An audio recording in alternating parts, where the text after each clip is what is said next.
श्री गुरु सारिखा असता पाठी राखा, श्री गुरु सारिखा असता पाठी राखा, इतरांचा लेखा कोण करी, राजयाचे कांता काय भीक मागे, मनाची आजोगी सिद्धी पावी, कल्पतरू तळवटी जो कोणी बैसला, कल्पतरू तळवटी जो कोणी बैसला, काय होणे त्याला सांगावी जी, श्री गुरु सारिखा असता पाठी राखा, इतरांचा लेखा कोण करी, ज्ञानदेव म्हणे तरलो तरलो, ज्ञानदेव म्हणे तरलो तरलो, आता उद्धरलो गुरु कृपे, श्री गुरु सारिखा असता पाठी राखा, इतरांचा लेखा कोण करी, विठ्ठला विठ्ठला विठ्ठला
समचरण सरोजम सांद्र नीलांबुदाभं जघनहित पाणी मंडनं मंडनानां तरुण तुलसीमालां कंधरं कंजनेत्रं सदैधवलहासं विठ्ठलं चिन्तयामि।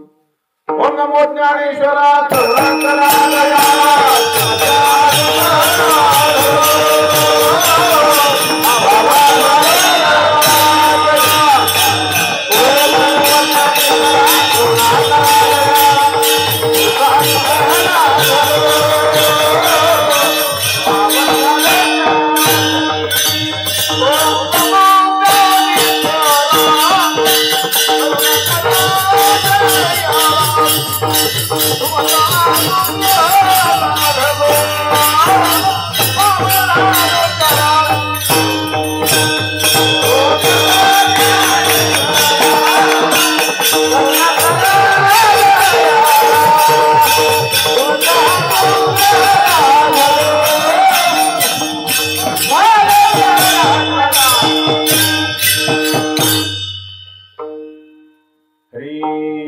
श्री गुरु सारिखा असता पाठी राखा, इतरांचा लेखा कोण करी। प्रस्तुत कीर्तन रूपी सेवेकरता घेतलेला जो अभंग आहे तो आपल्या महाराष्ट्राचे भूषण असणारे कैवल्य साम्राज्य चक्रवर्ती ज्ञानी यांचे शिरोमणी साधकांचे मायबाप भगवान ज्ञानेश्वर माऊलींचा हा 4 चरणाचा सुंदर असा अभंग आहे। आपण या अभंगावर या प्रसंगी यथामती थोडक्यात चिंतन करण्याचा प्रयत्न करू।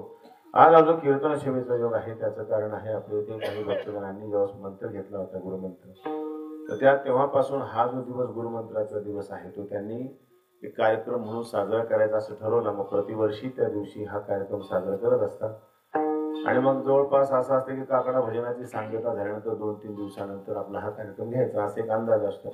पौर्णिमेच्या नंतर 2-3 दिवसात कार्यक्रम असतो. तर एक दिवस मागं होतो, एक दिवस पुढे होतो, पण प्रतिवर्षी हा कार्यक्रम चालत असतो. तर त्या संबंधातून आपल्यातील सर्व भक्तगण हा कार्यक्रम साजरा करत असतात. याही वर्षी प्रेमाने आनंदाने हा कार्यक्रम ते साजरा करत आहेत. मगाशी पंकज महाराज म्हणू लागले आज सणापेक्षा सुद्धा चांगलं वाटायला म्हणजे सजावट केली व्यवस्थित सुंदर सजवलं की मग सणच असतो, तो त्या दिवशीचा सण आहे. अशा प्रकारचा सण हा सण याच्यासाठी की पण आहे सखे संत जन भेटतील. हा दसरा दिवाळी तोची आम्हा सण सगळे संत जन किंवा सगळे हरिजन भेटतील आणि त्यांची भेट होते आणि भेट झाली म्हणजे सणच म्हणायचा तो त्या दिवशीचा खरा सण.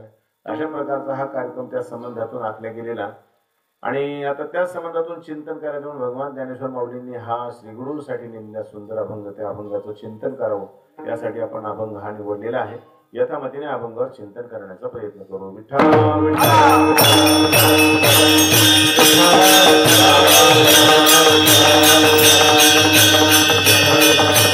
नरदेहात आलेला जो जीव आहे त्या जीवाने भगवंताला नरदेहातून जाणलं तरच ठीक आहे, नाही तर काही खरं नाही. म्हणतात उपनिषद सांगतात इहचेद वेदीत अथ सत्यमस्ती नचेदिहा वेदीन महती विनष्टी. उपनिषद सांगतात नरदेहात येऊन जर भगवंताला जाणलं नरदेहातल्या जीवानं तरच काही खरं आहे.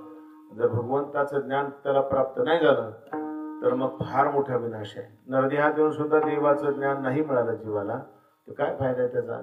म्हणजे नरदेहात आल्यानंतर मुख्य कमवायचे ते ज्ञानच नाही का, बाकीचं काही नाही.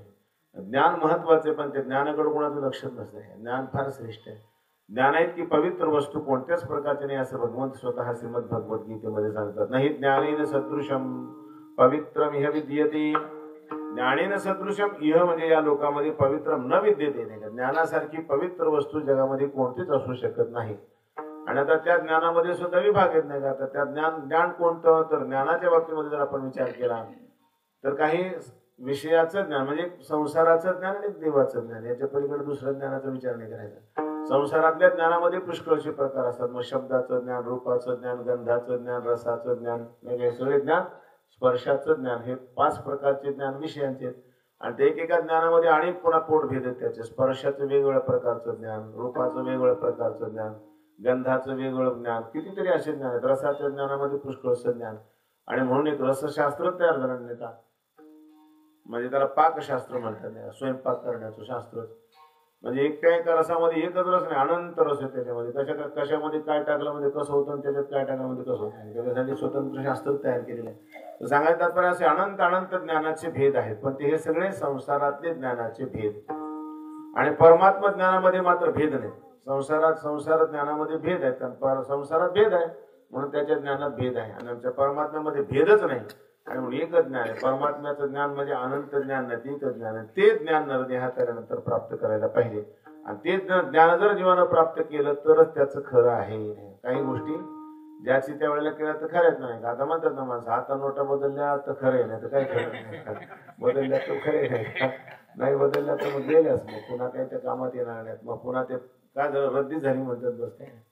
त्या अगोदरच व्हायच्या अगोदरच लोक त्याच्यामध्ये त्या व्हॉट्सअपवर पाठवू लागले, कुठं त्याच्या चुरमुरीत मिसळले, कुठं काहीच केलेले, कुठं काहीच केलेले, काही दाखवू लागले. आता इतके दिवस तिला लक्ष्मी म्हणून वापरलं, त्याला चुरमुरे दाखवलेले नाही.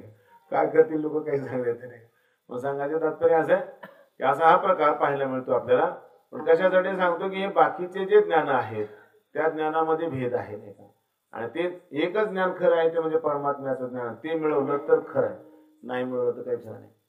म्हणजे काही गोष्टी ज्याच्या त्या वेळेला केल्या तर खऱ्या असतात, नाही तर काही खरं नसतं का. लहानपणी ज्यावेळेस वयाच्या 25 वर्षाच्या आत जर माणूस शिकला तर काहीतरी त्याला येते तर खरं आहे.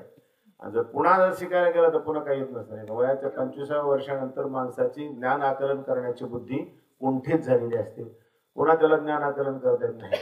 म्हणून पहिल्या वयाच्या 25 वर्षाच्या अगोदर जे ज्ञान घेतलं त्यानं ते ज्ञान मात्र परिपक्व असतं, ते पुढे जात नाही का. नंतर पुष्कळसे प्रयत्न करतात पण ते सफल होत नाहीत नाही त्या ज्ञानामध्ये. आणि म्हणून प्रौढ शिक्षणाच्या शाळा ज्या आहेत ना त्या असफल राहिल्या शेवटी. मी डीएड झाल्यानंतर काही दिवस मलाही प्रौढ शिक्षणाचं देऊ लागले पगार, मी शिकत होतो काही ना.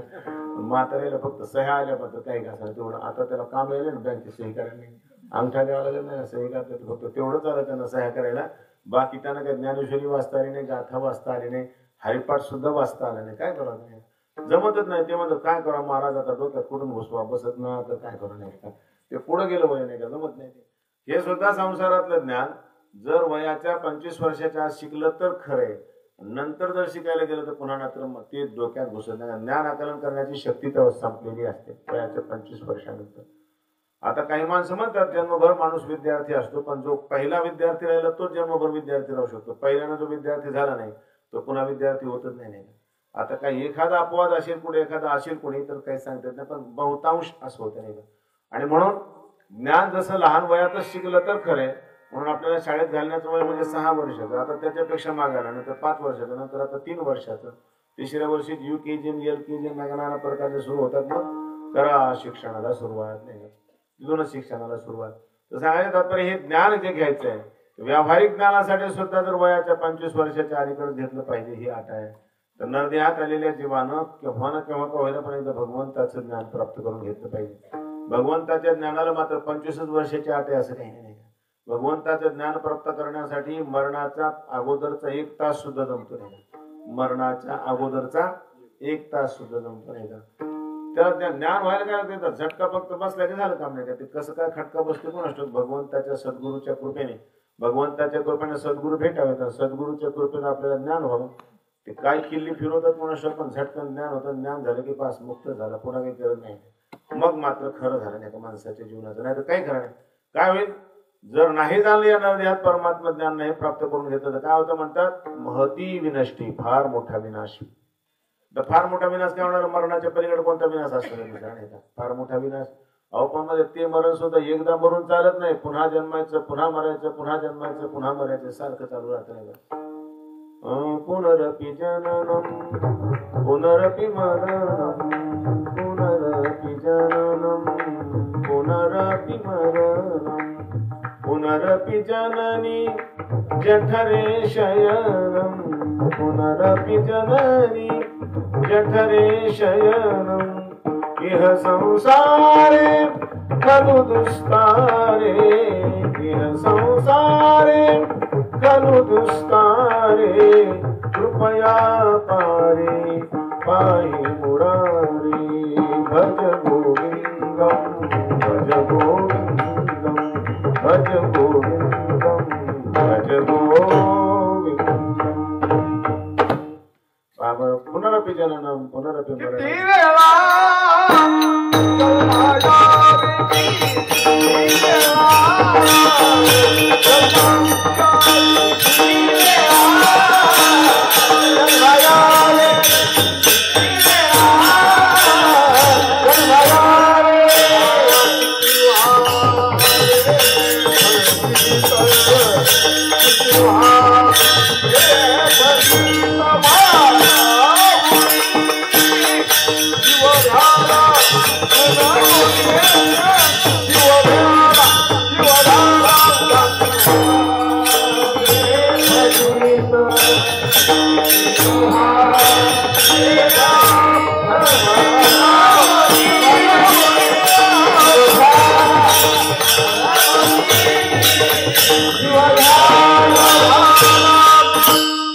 किती वेळा जन्मा यावे किती व्हावे फजित, म्हणोनी जीव भ्याला शरण गेला विठोशी. हे पुन्हा पुन्हा जन्मायचं, पुन्हा पुन्हा मरायचं, हाच फार मोठा विनाश आहे म्हणतात जर ज्ञान नाही प्राप्त करून घेतलं तर.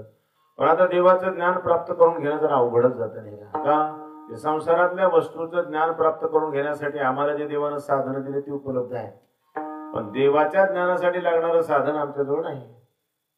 आम्हाला जर समजा एखाद्या माणसाला पाहायचं असेल तर डोळे पाहिजेत. ज्याला डोळे आहेत तो पटकन पाहू शकतो. डोळे असले की झालं त्याला ज्ञान. कोण व्यक्ती आला त्याचं ज्ञान होतं नाही का. डोळ्यानं पाहिलं कोण होतं म्हणजे अमुक म्हणजे कशावर म्हणजे मी पाहिलं, कशावर म्हणजे काय नाही ज्ञान झालं नाही का. कशावर तुम्हाला कळलं म्हणजे मी पाहिलं स्वतः, म्हणजे डोळ्याने ज्ञान झालं, कानाने ज्ञान झालं, वाणीने ज्ञान झालं. हे असं ज्ञान होऊ शकतं, स्पर्शाने ज्ञान होऊ शकतं. पण इथं मात्र काहीच चालत नाही ना देवाच्या बाबतीमध्ये. डोळे तिथं जाऊ शकत नाही, डोळ्याचा तिथं प्रवेश नाही. न तर चक्षुर गच्छती न वाग गच्छती न मनो न विद्मो यथैत धनुशिष्यात अन्य देव तद्विदितात अथो अविदितात अधि असं उपनिषदाचा मंत्र आहे. त्या मंत्रामध्ये काय सांगितलं, न तत्र चक्षुर गच्छती, डोळे त्या देवाला पाहण्यासाठी असमर्थ आहेत. डोळे तिला जाऊ शकत नाही. जर डोळ्यानं देव दिसला असता तर जसे जगातले पदार्थ डोळ्यानं दिसतात आणि ते नाशिवंत असतात, तसा देव सुद्धा नाशिवंत झाला असता. आणि म्हणून तुकोबा एका ठिकाणी म्हणले ना, म्हणे म्या देव देखिला तो लटक्या माझी भला. तुकोबाराने पितळच उघडं पाडलं त्याचं. म्हणजे मी देव पाहिला असं जो म्हणतो नाही का, देव पाहिला म्हणजे कसा पाहिला, डोळ्याने पाहिला. डोळ्यानं पाहिलेली वस्तू कशी असते ना, नाशिवंत असते. आम्ही जे जे डोळ्यानं पाहतो ते काय आहे, यद दृष्टम तर नष्टम. जे जे पाहिलं जातं ते ते नष्ट होणार असतं. मग देव पाहिला का, मग देव सुद्धा नष्ट होणारा पाहिला तुम्ही. डोळ्यानं कळतच नाही परमात्मा, डोळ्याच्या पलीकडे ते तत्व आहे नाही का. एक महत्वाचं लक्षात ठेवा, उपनिषद ते सांगतात डोळे नाही जड त्याला पाहू शकत, पण त्याच्यामुळे डोळे पाहतात हे लक्षात ठेवा. डोळे त्याला पाहू शकत नाहीत, पण डोळ्यामध्ये पाहण्याची शक्ती जी आहे ती मात्र त्याच्यामुळे. कोणामुळे? त्याच्यामुळे म्हणजे तिकडं नाही, पुढे इकडं बोट करायचं नाही, इकडं असं हृदयामध्ये करायचं, त्याच्यामुळे आहे. म्हणजे हृदयातल्या त्या परमात्म्यामुळे. काही लेकरं सुद्धा प्रश्न करतात. आमच्या पाठामध्ये स्वामीजीच्या पाठात एक व्यक्ती येत होते. स्वामीजीला त्याने सांगितलं, स्वामीजी मी घरी गेलो तर लेकरांना मला प्रश्न विचारला, म्हणजे बाबा आपल्या डोळ्यातून कोण पाहतो नाही का. तो काय म्हणला, बाबा आपल्या डोळ्यातून कोण पाहतो. मला एवढं लेकरू त्याला प्रश्न केला. मग काय उत्तर दिलं तुम्ही? स्वामीजी म्हणजे मला कुठं उत्तर देतात ते महाराज, त्याचं उत्तर नाही का. काय सांगा त्याला, आपल्या डोळ्यातून कोण पाहतो. मला हा उपनिषदातला प्रश्न आहे, आपल्या डोळ्यातून कोण पाहतो. आपण नाही पाहत, आपल्या डोळ्यातून परमात्मा पाहतो का, तो पाहायला लावतो. म्हणून आपल्या डोळ्यातून कोण पाहतो, परमात्मा. असे प्रश्न विचारतात बरं कधी कधी काय विचारतात काय सांगता येत नाही. त्या औरंगाबादला आम्ही गेलो एक दिवशी, पुन्हा एका घरी घेऊन गेले. त्याचं त्या मुलाचं नाव पलाश आहे नाही. तो पलाश नावाचा मुलगा कोणाला प्रश्न विचारत होता. मला आपल्याला विचारते काय, माझ्या मनातच होतं नाही का. पण मी गेलो की हा मी भेटलो तिथं, थोड्या वेळ बसलो की हळू चाललं, बघितलं माझ्या मला, बाबा म्हणजे काय ऊस गोड कशामुळे असतो. ऊस गोड असतो की नाही, कशामुळे असतो. पण कोणी प्रश्न विचारला कसा, ऊस गोड कशामुळे असतो. आता ऊस कसा असतो असं विचारलं सांगितलं असतं, बाळा गोड असतो नाही का.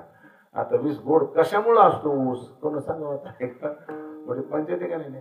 अडचणीतच आणतात लेकरं सुद्धा कधी कधी प्रश्न.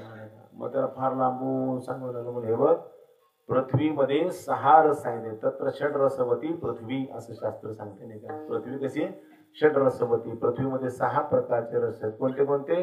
तत्वम्ल लवण तिक्त कटु कषाय भेदात नाही का. कटु आम्ल लवण कटु कषाय तिक्त भेदात नाही का. सांगतात मधुराम्ल लवण, मधुराम्ल लवण कटु कषाय तिक्त भेदात. मधुर, आम्ल, लवण. मधुर म्हणजे गोड, आम्ल म्हणजे आंबट, लवण म्हणजे खारट, कटु म्हणजे कडू, आणि कषाय म्हणजे तुरट, आणि तिक्त म्हणजे तिखट. हे 6 रस कुठे असतात? पृथ्वीमध्ये असतात, पृथ्वीतच असतात. पृथ्वीच्या मातीच्या कोणत्याही कणामध्ये 6 रस आहेत नाही का. पण ते 6 रस प्रगट होण्यासाठी काय करावं लागतं, त्या त्या विशेष अशा प्रकारच्या पदार्थाचं बीज असावं लागतं नाही का. मग मिरचीचं जे बीज आहे ना, तर पृथ्वीतला तिखट रस घेत असतं. लिंबुनी असतं ना त्याचं जे बीज आहे ना, ते पृथ्वीतला आंबट रस घेत असतं. तसं ऊसाचं जे बियाणं आहे ना, ते काय करतं, पृथ्वीतला गोड रस तेवढा घेत नाही का. नाही तर पृथ्वीत जर समजा साखर आहेच ना पृथ्वीमध्ये नाही का, तिथून येते पृथ्वी. मग आपल्याला जर एखाद दिवशी साखर कमी पडली तर मातीत टाकायची थोडीशी चहामध्ये, होय का नाही. होत तसं नाही होत नाही का. ते काय करावं लागतं, ऊसाचं बियाणं आणून त्या पृथ्वीत टाकावं लागतं, आणि ते पृथ्वीतलं ते बियाणं त्या बीजात टाकायचं असे की पृथ्वीतला गोड रस तेवढा सर्व करतो. आणि मग ते पृथ्वीतला गोड रस त्या ऊसाच्या बीजामध्ये, ऊसाच्या कांड्यामध्ये आल्यामुळे तो गोड लागतो. मला हा बरोबर नाही. बरं झालं, मला तर कोणा दुसरा एखादा प्रश्न विचारते का काय नाही, प्रयत्न नव्हतं. पण असं त्या लेकरांना प्रश्न विचारला, आपल्या डोळ्यातून कोण पाहतो. अरे म्हणजे आपल्या डोळ्यातून कोण पाहतो, तो परमात्मा पाहतो, आणि तो आपल्याला पाहायला लावतो. त्याच्याकडे आपली दृष्टी केली पाहिजे. यत् चक्षुषा न पश्यति येन चक्षुंषि पश्यति तदेव ब्रह्मत्वं विद्धि नेदम यदिदम उपासति. अवघड गोष्टी झाल्या थोडं सुरुवातीला अवघड सांगतो, पण थोडं सुरुवात करावं लागते नाही का. सुरुवात जरी अवघडातून झाली तर पुढं सोपं झालं म्हणजे बरं वाटते नाही का. एकदा कठीणातून पुढे आलं ना, मग जरा सोपं झालं म्हणजे बरं वाटतंय. विठ्ठला विठ्ठला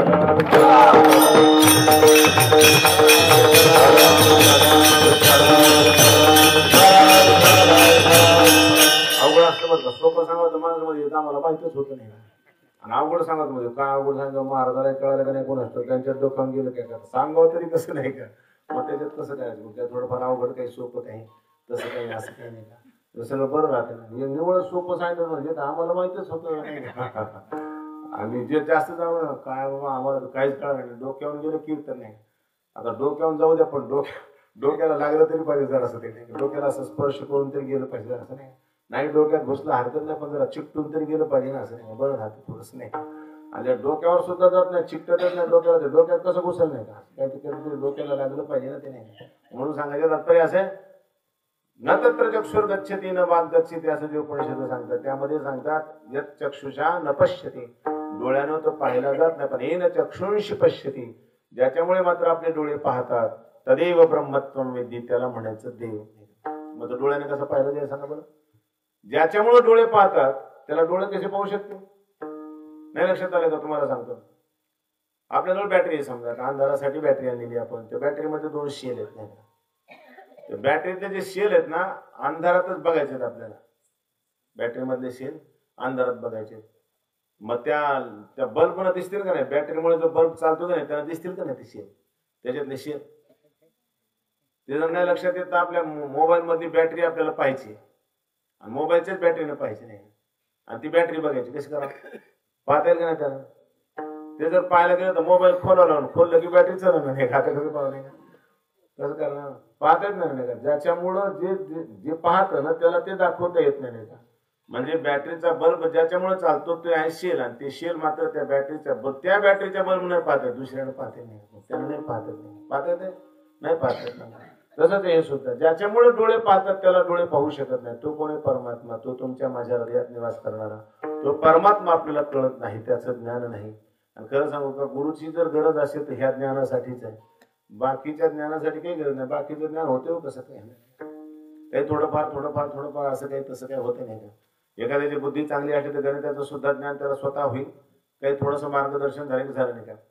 पण हे ज्ञान मात्र घेण्यासाठी आपल्याला गुरुकडंच जावं लागत असतं, त्याच्याशिवाय गत्यंतरच नाही. आणि श्री गुरु जर जीवनामध्ये आले असतील तरच जीवनाची खरी धन्यता आहे, नाही तर काही खरी धन्यता नाही. आणि ज्या दिवशी श्री गुरु आपल्या पाठीशी उभे राहतील, आपल्याला ज्ञान प्राप्त करून देतील, त्या दिवशी जगात कशातच भय राहिलेलं नसेल. आणि त्याचं कारण काय? सगळीकडे परमात्माच परमात्मा दिसतो. एकदा भगवंताचं ज्ञान झालं की मग मात्र सर्वत्र परमात्मा आहे असं ज्ञान होतं. विठ्ठल जळी स्थळी भरला, रिता ठाव नाही उरला, आज मी दृष्टीने पाहिला, विठ्ठलची विठ्ठल ज्ञानदेवा पाठ, हरी हा वैकुंठ भरला घनदाट, हरी दिसे घनदाट भरलेले परमात्मा दिसायला. तसंच गुरुची कृपा जेव्हा होते आणि ज्ञान होतं तेव्हा महात्म्याला दुसरं काही दिसत नाही, फक्त देवच देव दिसतो.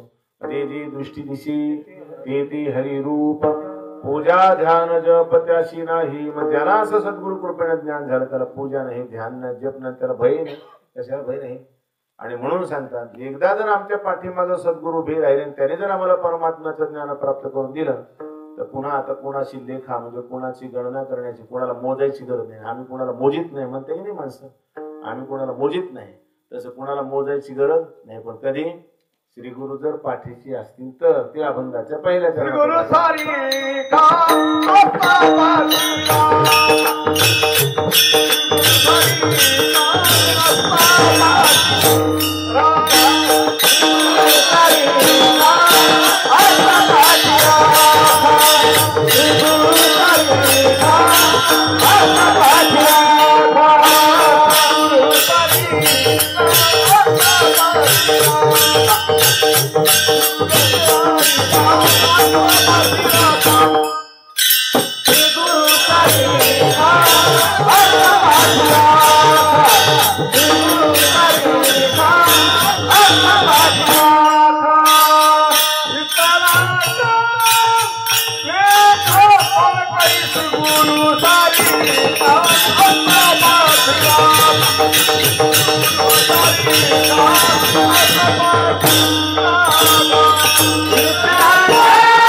सारिखा असता पाठी राखा, इतरांचा लेखा कोण करी. भगवान ज्ञानेश्वर माऊली सांगतात, जर माझ्या पाठीशी श्रीगुरु असतील आणि ते जर माझे पाठीराखे असतील तर श्रीगुरु जर पाठीराखे असतील तर इतरांचा लेखा म्हणजे इतराला मोजायची काय गरज? कोणाला मोजायची गरज नाही का? कोणाला मोजावं लागतं म्हणजे कोणाला किंमत द्यावी लागते नाही का? आपल्याला जोपर्यंत कोणी पाठीराखा नाही तोपर्यंत कोणालाही किंमत द्यावी लागते. कोणाच्या पाया पडणं नाही होत, तसं करू नका. तुमच्या पाया पडतं पण जरा लक्ष राहू द्या आमच्या, असं म्हणावं लागतं. प्रत्येकाला पाया पडावं लागतं, प्रत्येकाला सांगावं लागतं लक्ष राहू द्या, लक्ष राहू द्या. पण ज्याला एखादा समर्थ दाता कोणीतरी पाठीराखा मिळाला की तो म्हणतो काय व्हायचं कोणाला नाही. तुकोबऱ्याला पाठीमागं भगवंत मिळाले आणि भगवंत मिळाल्यानंतर ते म्हणजे आता आम्हाला भय मानायची गरज नाही. आम्हा हरीच्या दासा काही भय नाही त्रैलोकी का नाही म्हणे देव भा मागी पुढे उगवी कोडे संकट हरियाणा हाता मग कैसी भय चिंता मग कैसी भय चिंता मग कैसी भय चिंता हरियाणा हाता मग कैसी भय चिंता मग कैसी भय चिंता मग कैसी भय चिंता हरियाणा हाता हरियाणा हाता मग कैसी भय चिंता मग कैसी भय चिंता मग कैसी भय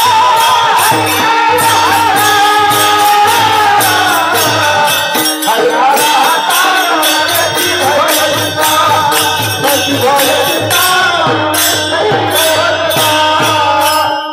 लहान लेकरू आहे आणि त्याला भीती वाटली असेल आणि ते भीत एकदम कोणीच नाही त्याच्याजवळ तेवढ्यामध्ये त्याची आई जरी आली ना तर ते म्हणते बस आता भ्यायचं काम नाही कारण का आता आई पाठी राखे असं त्याला वाटत नाही. इथं सुद्धा देव पाठी राखेत असं वाटलं की भय नाही आणि श्रीगुरु पाठी राखेत असं वाटलं की भय नाही. आणि जसं बाळाला आई आई सर्वस्व आहे तसं साधू संताला देव म्हणजे आई आहेत वडील आहेत सर्व काही. विठ्ठल मायबाप तुलता विठ्ठल भगिनी आणि भ्राता विठ्ठले विन चाड नाही गोता तुका म्हणे आता नाही दुसरे. श्री गुरु भक्तासाठी गुरुच माता पिता नाही त्वमेव माता च पिता त्वमेव बंधुश्च सखा त्वमेव विद्या द्रविणं त्वमेव सर्वं मम देव देव. हे श्री गुरु तुम्हीच माता आहात तुम्हीच पिता आहात तुम्ही सर्वस्व काही आहे. जसं त्या लेकराला आई पाठीची असली म्हणजे भय वाटत नाही. लेकरू अगोदर खूप भीत आणि एकदा जवळ आई आली की आई असल्यानंतर त्याला भयच वाटत नाही मग पुन्हा हसत राहत. त्याला का हसतं ते आई जवळ आल्यानंतर त्याला भय राहत नाही. आणि आम्ही तर गेल्यानंतर भय वाटतच लेकरांना नाही आम्ही फक्त जावा तिथं नाही अपरिचित लेकरांना ती पाहायला बरोबर भीतात आम्हाला पाहिलंच नसतं असं. त्याच्या बापाला कधी गाडी नसते मिशी नसते नाही का. आई तर बापात काही भेटत नाही चेहऱ्याकडे पाहिलं नाही का. दोघांचे चेहरे सारखेच नाही का गाडी नाही मिशी नाही का. मग त्याला वाटतं हे कोणाला गाडी मिशीवाला नाही का भेटते ते आम्हाला पाहिजे की नाही त्याला भीती वाटते. पण आई जवळ असल्यावर मग नाही भेटते आईच्या कडेवर बसून राहतं ते नाही भेटते. पण एकटं जर आम्ही गेलो तर तिथे एवढ्या जोरानं ओरडून आई आई म्हणून तर नक्की पळून जाणार आम्हाला पण पळूनच जात नाही थांबणारच नाही का त्याला भय वाटतं. आणि आई जवळ असल्यानंतर भय वाटत नाही का पाठी राखा पाठी राखा कोणी ना कोणी पाठी राखा असताना माणसाला भय वाटत नाही. कोणीतरी पाठी राखा असलं पाहिजे. पण जीवनामध्ये कायमचं भय निघून गेलं असं जर कधी होत असेल तर श्री गुरु जेव्हा पाठी राखीव उभे असतात तेव्हा मात्र भयच राहत नाही. का भय राहत नाही. खरं म्हणजे भय आपल्याला आपल्याहून दुसऱ्याचं वाटत असतं नाही. आपल्याहून जो वेगळा आहे त्याचं भय वाटतं. श्रीगुरु काय करतात जगात आपल्याहून वेगळंच कोणी ठेवत नाही. असं ज्ञान प्राप्त करून देतात की ते ज्ञान म्हणजे सर्वत्र परमात्मा ज्ञान करून दिले. तो परमात्मा आपल्याहून वेगळा नाहीच आहे हे ज्ञान होतं. आता आपल्याहून दुसरं कोणी नाहीच ते भ्यायचे कुणाला अशा प्रकारची स्थिती होऊन जाते. मग मात्र इतरांचा लेखा कोण करे इतरच नाही तर लेखा करण्याची काय गरज नाही. इतर कोणी राहतच नाही त्यांच्या दृष्टिकोनातून. पण कधी होते श्री गुरूंनी दिलेल्या ज्ञानाच्या प्राप्तीनंतर आणि ते ज्ञान घेण्यासाठी लागणारी पात्रता शिष्यास असावी लागते आणि ज्ञान देण्याची पात्रता श्री गुरुत असावी लागते. दोन्ही गोष्टी बरं का. ज्ञान घेण्याची पात्रता शिष्यात असली पाहिजे आणि ज्ञान देण्याची पात्रता श्री गुरुत असली पाहिजे. हे भगवंताचं ज्ञान म्हणजे कसं असतं म्हणजे गुरुवारी स्वामीजी सांगायचे वाघिणीच्या दुधासारखं असतो. वाघिणीच्या दुधासारखं. वाघिणीचं दूध अगोदर तर मिळतच नाही आणि मिळालं तर कुठल्याही पात्रात राहत नाही त्याने. एखाद्या पात्रात समजा काढलंच आपण पितळेच्या पात्रात किंवा जर्मनच्या पात्रात तर ते पात्र फोडून पळून जाते मला निघून जाते ते गळूनच जाते राहतच नाही पात्र फोडतं निघून जाते. तेव्हा त्या वाघिणीच्या दुधाची अशी विशेषता. राहिलं तर कुठं राहतं म्हणतात फक्त सोन्याच्या पात्रात सोन्याचं भांडावं लागतं मग राहतं त्याच्यात राहत नाही वाघिणीचं दूध. एक सोन्याच्या भांड्यात राहतं नाही तर दुसरं वाघिणीच्या पिलाच्या पोटात राहतं. या दोघांशिवाय ते दूध कुठं राहतच नाही. तसं हे जे ज्ञान आहे ना सद्गुरूचं ज्ञान हे असं कुणाच्या पोटात राहत नाही ते जाते गळून नाही. पात्र चांगलं पाहिजे योग्य पाहिजे ना नाही त्यांना ते कसं टिकत ज्ञान नाही का. मग जो श्री गुरुचा अनन्य भक्त आहे मग माऊलीने त्याचं हे ज्ञान कुणाच्या ठिकाणी टिकतं याच्यासाठी एक दृष्टांत एक सुंदर अशा प्रकारचं प्रमाण दिलं. काय सांगितलं पूर्व सुकृताचा पूर्ण अभ्यासाचा दास सद्गुरूचा तोची जाणे ही आहे पात्रता. ज्ञान घेण्यासाठी पात्रता कोणती लागते पूर्व सुकृताचा पुण्यही भरपूर असावी लागते मागच्या जन्माची आणि पूर्ण अभ्यास असावा लागतो. आणखीन काय असो सद्गुरूचा अनन्य दास असावा लागतो. सद्गुरूची पूर्ण सेवा तनु मनु जीवे चरणाशी लागावे.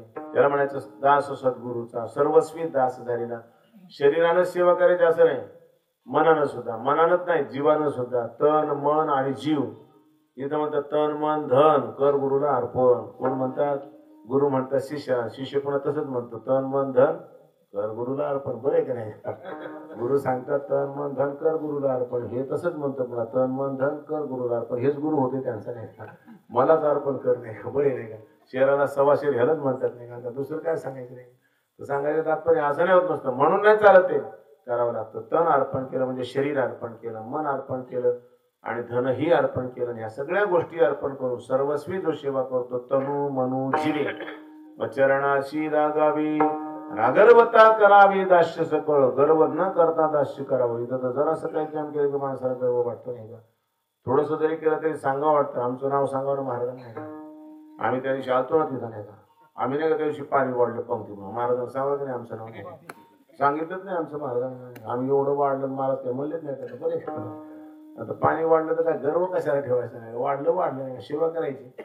हेच केलं आणि तेच केलं पण आपला कुठेतरी गौरव झाला पाहिजे. बिलकुल नाही, गर्व जो करत नाही म्हणून त्याला माहित अशी सेवा करते कोणाला माहीत सुद्धा नाही झालं पाहिजे. केव्हा सेवा करतात आणि केव्हा करून जातात माहीत होत नाही. आमचे गुरुवरी गुरुजी रंगनाथ महाराज परभणीकर गुरुजी जेव्हा गुरुच्या आश्रमात दादांच्या आश्रमात राहत होते, साधक आश्रमात, तर तेव्हा त्याने पाहायचं कुठेतरी शिवेची संधी बघायची कुठेतरी. दादा गुरुजी जरा हुशार होते ना, फार बुद्धिमान, तर दादा कधी गुरुजीला काम सांगत नव्हते, पण गुरुजीला वाटायचं आपल्याला करायला पाहिजे सेवा काही नाही कधी. नाही सांगितलं तर मजा झाली ना, करायलाच नाही पाहिजे माणसाला. सांगून तर करत नाहीत लेकरं नाही का, सांगून सुद्धा करत नाहीत. मग सांगितल्यावर नाही सांगितलं कशाला करत बसायचं, सांगून सुद्धा करत नाही. नाही सांगितलं आपण कशाला करत बसायचं, असं असायला पाहिजे की नाही.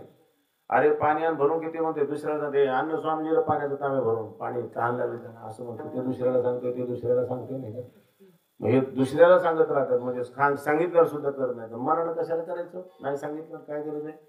गुरुजी सारखे महात्मे ते म्हणतो तनु मनूची विचारणा अशी नाही, अगरबत्ता करा, गर्व न ठेवता अशी सेवा करायची. गुपचूप कळायलाच नाही पाहिजे, कशाला गर्व येईल नाही का.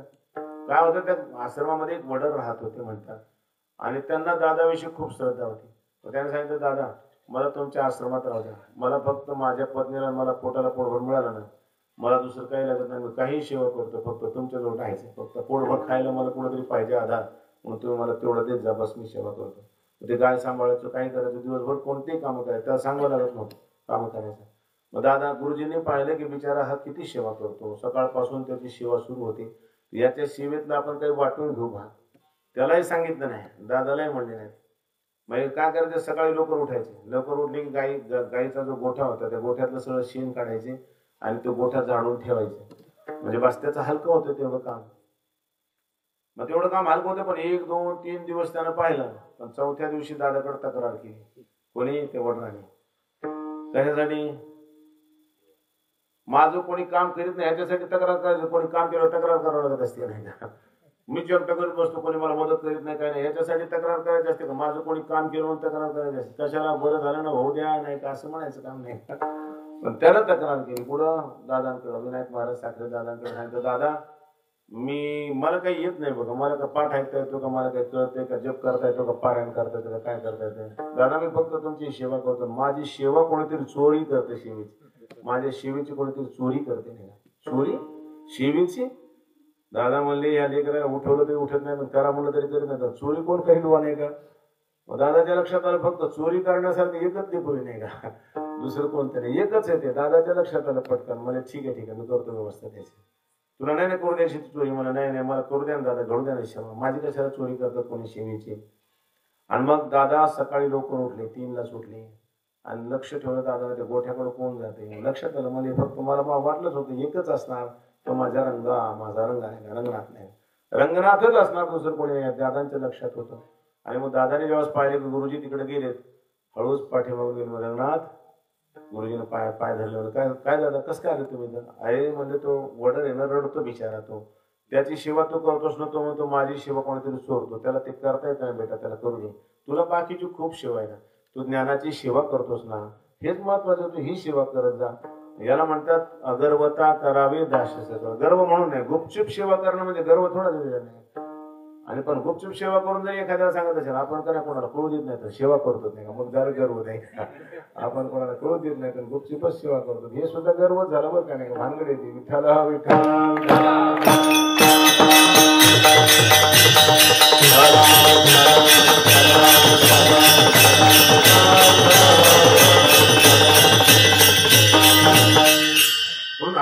स्वतः करावे दास्य सगळं असा जर दास असेल, दास सद्गुरूचा तोच जाणे, त्याला ज्ञान प्राप्त होत असतं, दुसऱ्याला ज्ञान होत नाही. पूर्ण सुकृत असलं पाहिजे, पूर्ण अभ्यास असला पाहिजे आणि सद्गुरूचा दास असला पाहिजे.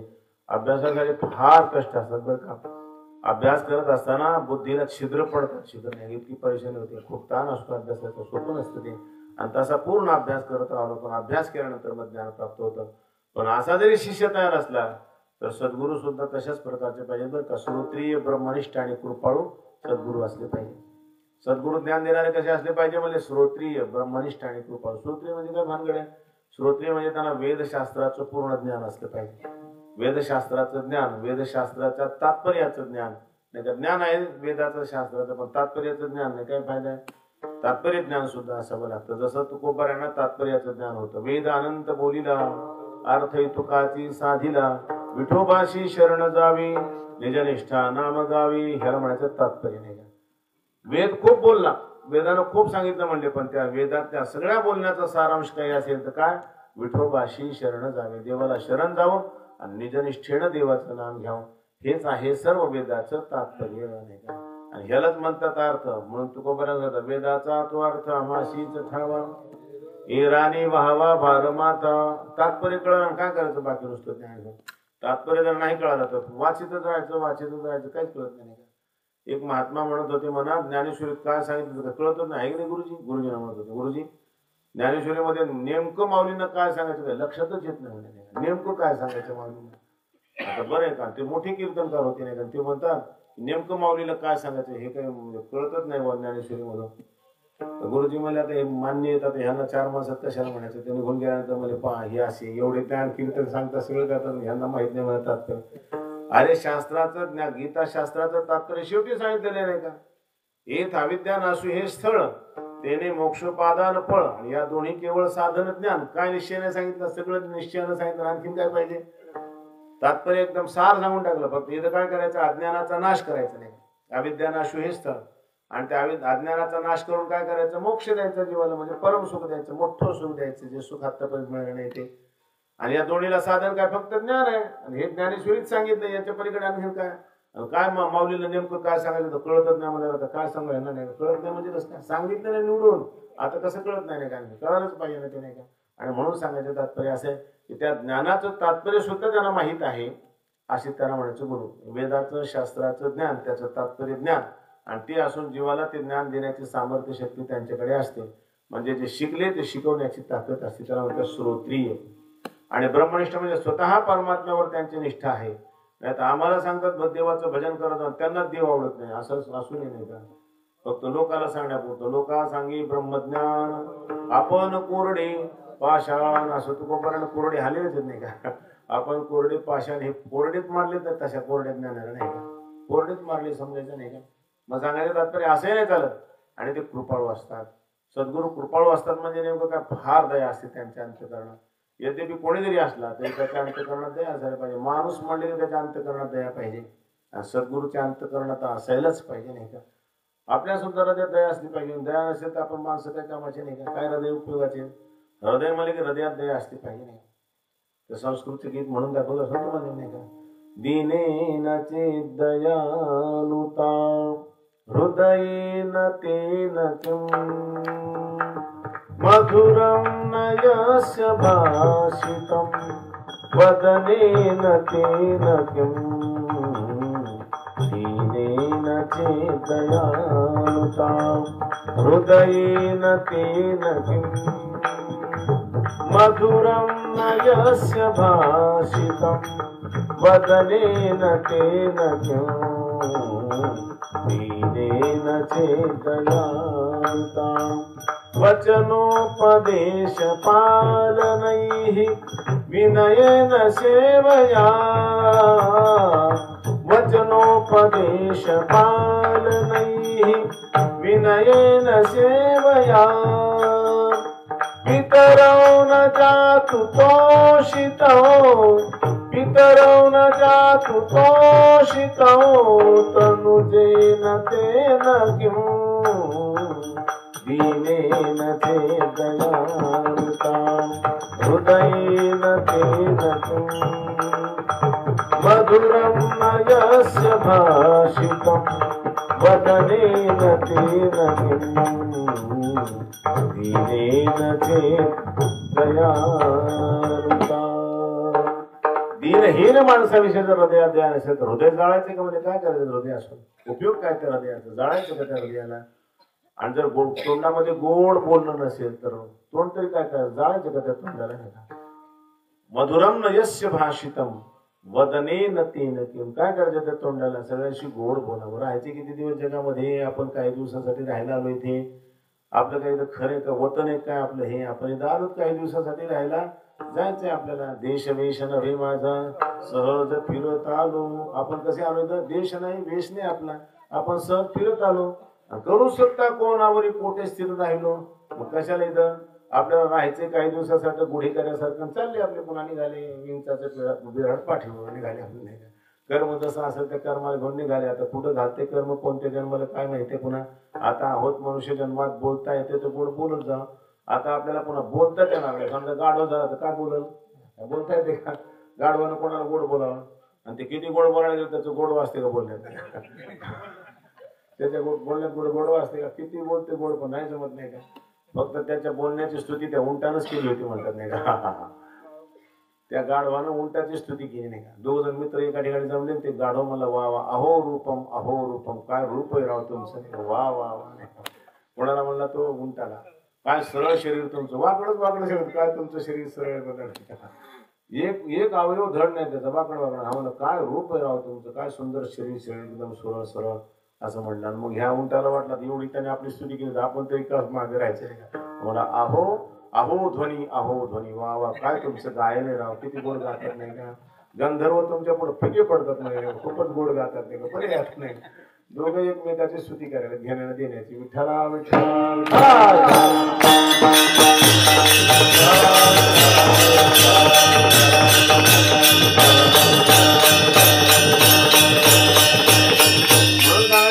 गाढव जाणार तर बोलावं कोणाला गोड नाही. गोड बोलता येते कधी? आहे देवानं दिलेलं तोंड तर गोड बोलावं सगळ्याची. का विनाकारण वाया घालवायचे आपले शब्द? चांगलं बोलावं. म्हणून मधुरम नयस्य भाषितम वदनेन तेन किमान दीनेन चेत् दयालुता हृदयेन तेन किम. हृदयाचा काय उपयोग आहे? आणि मग हृदयात प्रत्येकाच्या हृदयात दया असायला पाहिजे. पण साधू संतांच्या हृदयात जास्त दया असते का? त्यांच्या दयेसाठीच अवतार घेतला त्याने. करुणावतारच म्हणतात त्यांना. अमूर्तची परिमूर्तू कारुण्याचा आता उपायवन वसंतू आज्ञेचा आहे वतंतू. अमूर्तची परिमूर्तू कारुण्याचा. त्यांच्याकडे दया आहे. त्या दयेनच ते साकार झाले. पण त्यांना गरज नव्हती त्यांना जन्म द्यायची. आता आम्ही वैकुंठवासी आलो याची कारणाशी बोलिले जे ऋषी साच भावी वर्तया का बुडता हे जन न देखवे डोळा येतो कळवळा म्हणून या. ह्यालाच म्हणतात दया. कृपाळू असतात ते. तुम्ही आम्ही संसार सागरात बुडतोय त्याला पाहवत नाही साधू संतांना सद्गुरूंना. आणि म्हणून ते आमच्यासाठी अवतार धारण करून येतात. किती दयाळू. कष्ट होतात त्या नाही कारण तर सोपं नाही. ज्ञानोबाला जगाला ज्ञान देण्यासाठी आणि किती कष्ट झालं. एके दिवशी त्यांना वाटलं बस झाला ते. ज्याच्यासाठी अवतार धारण करणं त्या लोकांना गरज नाही. कशाला राहायचे ना? लगेच ताटी बंद केली झोपडीची. बस असा विचार केला की आता योगाकडे प्रगट करतो समाप्त. काही नाही राहतं. जीवनला समाप्त करून टाकायचे. पाहावर आता आत्महत्या करण्यात दुःख दिले का नाही माणसाने? पाहावं. आत्महत्या करण्यासारखंच काम आहे ना. योगनिष्ठ योगाग्नीनं स्वतःच्या शरीराचा दाह केला तर आत्महत्येचं पाप लागत नाही. जर समजा कोणाला मरायचंच असलं ना समजा आत्महत्याच करायचं असलं योग शिकावं आणि योग शिकून योगाग्नी प्रगट करा मग जळावं. त्याच्यामध्ये पाप लागत नाही. दुर्गती होत नाही. पण योग जो शिकेल तो कशाला तसं करेल नाही का? योगी पावन मनाचा साहे अपराध जनाचा. तो कशाला काही भानगडी करेल. आणि ज्ञानोबरायला सुद्धा असं वाटावं इतका त्रास होतो बरं. त्या जगात येतात जगाच्या कल्याणासाठी पण असा त्रास होतो. पण मुक्ताईने आठवण करून दिली दादा आपण कशासाठी आलो लक्षात असं ना तुमच्या नाही का? आपण संत आहोत आणि संतांनी सगळं सहन करावं लागत असतं. योगी आहोत ना. योगी मनाचा पावन असतो. तो सगळ्यांचे अपराध सहन करत असतो. दादा तुम्ही कोणच लक्षात ठेवा नाही का? विश्वपट ब्रह्मदोरा ताटी उघडा ज्ञानेश्वरा. नका राग नका करून. मग उघडले ताटी. पण सांगायचं त्यांना सुद्धा वाईट वाटले नाही. ते येतात आपल्यासाठी दया करून पण आपण त्यांच्या दयेचा सदुपयोग न घेता त्यांना त्रास देत बसतो नाही. आपला असे डोके उलटे येत नाही. खरंच आपल्याला जे जीव लावतात ते आपल्याला शत्रू वाटतात आणि जे आपला जीव घ्यायला बसतात ते आपल्याला मित्र वाटतात. आपला जीव घ्यायला बसले नाही बरेचसे लोक. घरातले सुद्धा काही नातेवाईक तसे असतात, जीव घ्यायला बसले तर ते आपल्याला आपले वाटतात, आणि जे आपला जीव सांभाळतात नाही का, आपल्याला जीवदान देतात ते आपल्याला नकोशी वाटतात नाही का, आपल्याला जीव गाळून लावतात ते आपल्याला नकोशी वाटतात. आता आई वडील जीव गाळून लावणार आहेत ना, लावणार आहेत का नाही, जीव गाळून लावणार आहेत, पण ते नकोशी वाटतात. पण मंडळीकडचे जे नातेवाईक आहेत ना ते कदाचित जीव घ्यायच्या तयारीत असतात नाही, ह्याच्यामुळे सगळं आवडायच्या काळामध्ये असतात, पण ते नाव जवळचे वाटतात, फार जीव लावतात त्यांना नाही का, जीव उगाळून लावतात, त्यांचा जीव घ्यायला तयार असतात, आणि जे जीव घ्यायला तयार त्यांना जीव लावतात. बरे का भानगडी सगळं नाही का. त्याचं कारण काय की बुद्धी आपली तशी होते नाही का, आपल्या लक्षात येत नाही. साधू संतांच्या बाबतीत आपलं असंच होतं नाही का, म्हणून सांगतात की ते जे संत असतात ते फार दयाळू असतात, इतके दयाळू त्यांचे दया वर्णन करतात नाही. एकदा प्रसंग सांगतात, गुरुदेव आपल्या शिष्याला घेऊन परगावाला जाऊ लागले. सोबत शिष्य होता. जात असताना रस्त्यामध्ये अंधार पडला अचानक, आणि ते वनात पोहोचले होते का. अंधार पडल्यानंतर रस्ता दिसेना. गुरुजीने विचार केला आता तसंच जर जबरदस्ती चालाव आणि पुढे जर रस्ता हुकला तर रात्रभर या वनात भटकत बसावं लागेल. पूर्वी असं पायी रस्ते पायी वाटचाल असायचे, बऱ्याच वेळेला असं माणसं रात्रभर तिथंच यायचे त्याच जागेवर. आता त्यांना इकडून जाऊ म्हणायचे, त्याच रस्त्याला लागायचे. बरोबर पुन्हा आले पुन्हा तिथंच नाही का, पुन्हा तिथं कस काय झालं इकडंच कस काय आलं नाही का. त्याला लोक रानभुलं म्हणत होते पहिलं नाही का, तिथं काहीतरी हाय हो म्हणायचे नाही का, धोका आहे काहीतरी नाही का. तिथं आले की बरं तिथंच येते माणूस. आणि अशा बऱ्याच जागा होत्या पहिल्या, बरं का असं असायचं माणसं तिथंच फिरायची, तेवढंच नाही काय होतं कोण काय असायचं ते काही कळत नव्हतं. पण आता काय मोटरसायकल गाड्या जीप असल्यामुळे काय तसं फिरत नाहीत कोणी माणसं तिथल्या तिथे. आता पद्धतशीर जातात नाही का. ते जे भुलवणार होतं येत नाही काय की गाडी जवळ नाही, लोखंडाजवळ येत नाही वाटतं ना नाही का, येत नाही काय की नाही का. हा यायला भेट असेल नाही का, अंगावर पडते म्हणून जास्त ते अंगावर पडते त्याला भेट असेल नाही का. ते सांगायचं तात्पर्य असं की ते असायचं नाही का, मग ते परेशान व्हायचं तसं नाही. तर म्हणजे पुढे बसा परेशान होत रात्री आता इथं मुक्काम करू. गुरुजी म्हणले काय हरकत नाही. आता सांगितलं ज्यांच्या पाठीमागे श्रीगुरु असतात त्यांना भय नसतं. त्या वनामध्ये तिथं बसली नाही, तिथंच थांबले एका झाडाखाली. मग शिष्य पण असा थकून गेला होता ना, सोबत आलेली काही शिदोरी होती, दोघांनी काही खाल्लं पाणी वगैरे आणलं तर पाणी पिलं की ते शिष्य लवकरच झोपला. नुसतं अंग टाकलं तर झोपलं बनायचं. असं कष्ट झालेलं असल्यावर माणसाला काही जास्त वेळ लागत नाही. काही माणसं कसं ह्या अंगावर त्या अंगावर होतं, पण झोपच येणे गेली नाही का. आमच्या भजनी मंडळाला विचार येणे गेली का काही नाही. आता कीर्तनावर गेले नुसतं अंग टाकायचे लगेच घोरायला लागतात. मी तर घोरतो बाबा, बाकीचं काय नाही. लगेच असं नुसतं अंग टाकायची गरज आहे. नुसतं डोळे झाकले की लगेच केव्हा झोप लागते कळतही नाही. मला म्हणतो बोलता बोलता झोपले नाही, बोलता लागते झोप. त्याला काय करावं, दिवसभर थकवालेला असतो. उगं हे दिवसभर इकडे तिकडे फिरतात, डोळत राहते पुन्हा म्हणतो कशी झोपच येणे गेली नाही, डोळ्याला डोळा नाही लागला नाही का. वारे वा डोळ्याला डोळा नाही लागला नाही का. हे कार्ट तसंच मला आहे. आई म्हणली रात्री डोळ्याला डोळा लागला. म्हणजे आई कसा लागेल ग, त्या दोन्ही डोळ्याच्या मध्ये नाक येणं नाही का, डोळा कसा लागला नाही का.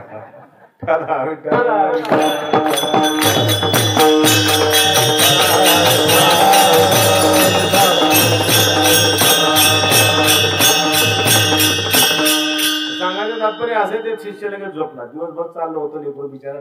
पण आता एक श्री गुरुचं ओझं आपल्या खांद्यावर घ्यायचं. गुरुला ओझं देतात ना, गुरुच्या हातातलं ओझं आपण घ्यावं लागतं नाही का. चालून थकलो तर झोपलं लगेच. पण गुरुजी जरा वेळ थोडस जप करतात आणि नंतर थोडस झोपले. मग शिष्य झोपल्यानंतर झोपले आणि शिष्य उठायच्या अगोदर 3लाच उठून बसले. शिष्य तसाच मस्त झोपलेला, त्याला झोपू दे म्हणे नाही, बिचारा थकले लेकरू झोपू दे नाही का. हे दया आहे त्यांच्या अंतःकरणातली. पण तेवढ्यामध्ये काय झाले की एक साप आला, भयानकच होता. असा जोर जोरानं फुसकारे टाकत इकडंच येत होता ह्यांच्यावर, असा वेगात येत होता, सर सर सर सर करत असा फुसकारे टाकत होता जोर जोरात. श्रीगुरूंना पाहिलं तो आपल्या शिष्याकडेच येतोय नाही का. श्रीगुरूने त्याला सांगितलं थांब, पुढे चाललास म्हणजे हा जो तुमचा शिष्य आहे ना महाराज, मनुष्यवाणीतून बोलू लागला तो, हा जो तुमचा शिष्य आहे ना महाराज, हा माझा पूर्वजन्मातला शत्रू आहे, त्यानं माझा जीव घेतलेला आहे. आणि मी याचा जीव घेईल ना त्यावेळेस मला समाधान मिळेल. त्यावेळेस त्यानं मला तडफडून मारलंय. मी आता ह्याला चावेल तुमच्या समक्ष महाराज. असा विषयाची बाधा होईल, तडफडून ज्यावेळेस मरेल ना त्यावेळेस मला समाधान मिळेल. आणि मला बदला घ्यायचा त्याचा मागच्या जन्मातला. गुरुजीनं समजावून सांगितले, वेड्या आता तू त्याला मारशील, तो तडफडून मरेल, मग हा तुझा शत्रू पुढच्या जन्मात येईल, तो पुन्हा तुला दंश करेल, पुन्हा तू तशाच प्रकारे मरशील तडफडून, पुन्हा दुसऱ्या जन्मात तू त्याचा मास. किती जन्म वाढवून जायचं रे. त्याच्यापेक्षा प्रेमानं वैर संपून टाकू, कशाला वाढवत जायची ही परंपरा. तुम्हाला ह्यावर नाही जमत. कोधी अविश्वासी त्याशी बोध कैसा, व्यर्थ आपुले वाचा शिरवणे. महाराज तुम्ही शिरू नका वाचा, बस आम्हाला नाही जमत, आम्हाला फक्त एकच माहिती आहे, टिट फॉर टॅट, जशास तसे ठोसा ठोसा. ठोस आम्हाला माहिती, आम्हाला नाही माहिती बाकीच्या गोष्टी, आम्हाला उपदेश वगैरे काही पडत नाही. चावणार म्हणजे चावणार त्याला, म्हणजे तुला चावल्याशिवाय समाधानच होणार नाही म्हणजे बिलकुल नाही. मी चावणार तेव्हा समाधान होणार म्हणजे असं करणं. मग कसं आहे बघ, माझं सगळं काम झालेलं आहे. आता माझं काही कर्तव्य शिल्लक राहिलं नाही. मला देवाची प्राप्ती करायची होती, झाली. ज्ञान प्राप्त करून घेऊन परब्रह्म स्वरूप व्हायचं होतं, ते माझं काम झालं. पण माझा जो शिष्य आहे तो नवा आहे रे, आणखीन त्याला देवाची प्राप्ती झाली नाही, आणखीन त्याला देवाची प्राप्ती व्हायची राहिली. मग असं कर ना, तू मला दंश कर आणि माझ्या शिष्याला वाचव रे, त्याचं आणखीन बरंच व्हायचं राहिलं सगळं. त्याचं सगळं झाल्यानंतर मग घेतलं असतं असं काय हरकत नव्हती, पण त्याचं काहीच झालं नाही. बघ आता तो परमार्थाला लागलाय, त्याचा परमार्थ पूर्ण झाला की मग चालेल. पण तुला जर दंश केल्याशिवाय समाधान वाटत नसेल तर मला दंश कर. आता ह्याला म्हणतात दयाळू. पहा बरं, आपण सुद्धा त्याच्या ज्ञानासाठी आपण जीव द्यायची तयारी, ह्याला म्हणतात श्री गुरु नाही. असे दयाळू असतात. म्हणून सांगतात कृपाळू, श्रोत्रिय, ब्रह्मनिष्ठ आणि कृपाळू असे जे असतात ना, त्यांना म्हणतात श्री गुरु. आणि असे श्री गुरु जर आमच्या पाठीशी असतील, श्री गुरु सारिखा असता पाठी राखा, इतरांचा लेखा कोण करी, विठ्ठला विठ्ठला विठ्ठला.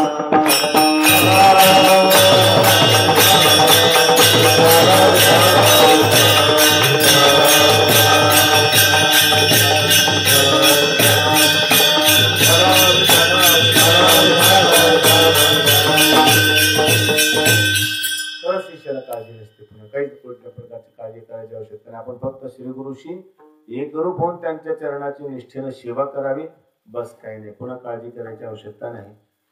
आणि जी सेवा सांगितली तेवढी जरी सेवा केली तरी जे पाहिजे ते मिळू शकते, त्यांना काही जास्ती करत नाही. बरोबर गुरुजींचे आमचे स्वामीजी सांगायचे, गुरुजींचे एक शिष्य होते अर्जुन महाराज. आता थोड्या काही दिवसापूर्वी शिव झाले. ते पाठाला बसायचे ते, पण काही तेवढं जास्त समजत नव्हतं वाटतं. पण गुरुजीने सांगितलं, अर्जुन एक काम करत आहे. मला डॉक्टरने सांगितलं दररोज पाथरची भाजी खाणं. पाथरीची नाही, पाथरची नाही. तर मग भले महाराज पाथरी कर, पाथरीची भाजी आणा नाही का. सुरेश भाऊ पाथरी कर, आणा पाथरीची भाजी नाही का. पाथर म्हणतात काय, पाथरची भाजी असते. पाथर त्याला पाथरी म्हणतात, कोणी नाही पाथरीची भाजी. तर ते पाथरची भाजी खाल्ल्यानंतर थोडा डायबिटीसचा त्रास कमी होतो असं कोणीतरी सांगितलं होतं गुरुजींना. गुरुजी खायचे, बरं वाटत होतं गुरुजींना ते पाथरीची भाजी खाल्ल्यामुळे. मग काय सांगितलं, अर्जुन तुला एकच काम, दिवसभरातून कुठून का मला पाथरची भाजी आणून द्यायचं, जा तुला मुक्त करून टाकतो नाही का. तेवढा अधिकार नाही, बस काय नाही. तू काय करायचं, फक्त पाथरची भाजी आणून द्यायचा, तुला मुक्त करून टाकतो. आणि खरंच त्याने जीवनभर निष्ठेने ते काम केलं. त्यांना खरंच तशा प्रकारचा फार मस्त महात्मा होते, गोड स्वभाव होता त्यांचा. मला भेटले होते स्वामीजी गेल्यानंतर, मला त्यांची भेट झाली, मला खूप आनंद वाटला. मी त्यांच्याशी मुद्दाम परिचय वाढवला. आणि असे गुरुजीचे प्रेमपात्र असणारे जे शिष्य आहेत ते आमचे स्वामीजीचे गुरुबंधू, म्हणजे आमच्यासाठी गुरु तुल्य ते. त्याच्यामुळे मी त्यांना मुद्दाम भेटलो होतो. पण काय पहा बरं, केवढा मोठा अधिकार आहे साधू संतांचा. काही नाही, त्या एवढीच काय करत जाऊ, फक्त एवढी भाजी आणून द्यायचं झालं. तेवढ्याशा शेवर त्यांना भय नाही जगामध्ये कोणाचा, निर्भय होऊन विचारण करत होतो. श्री गुरु सारिखा असता पाठी राखा. पण सेवा तशीच करावी लागते नाही का. सेवा करत असताना स्वतःची देहाची पर्वा नाही. विठ्ठला विठ्ठला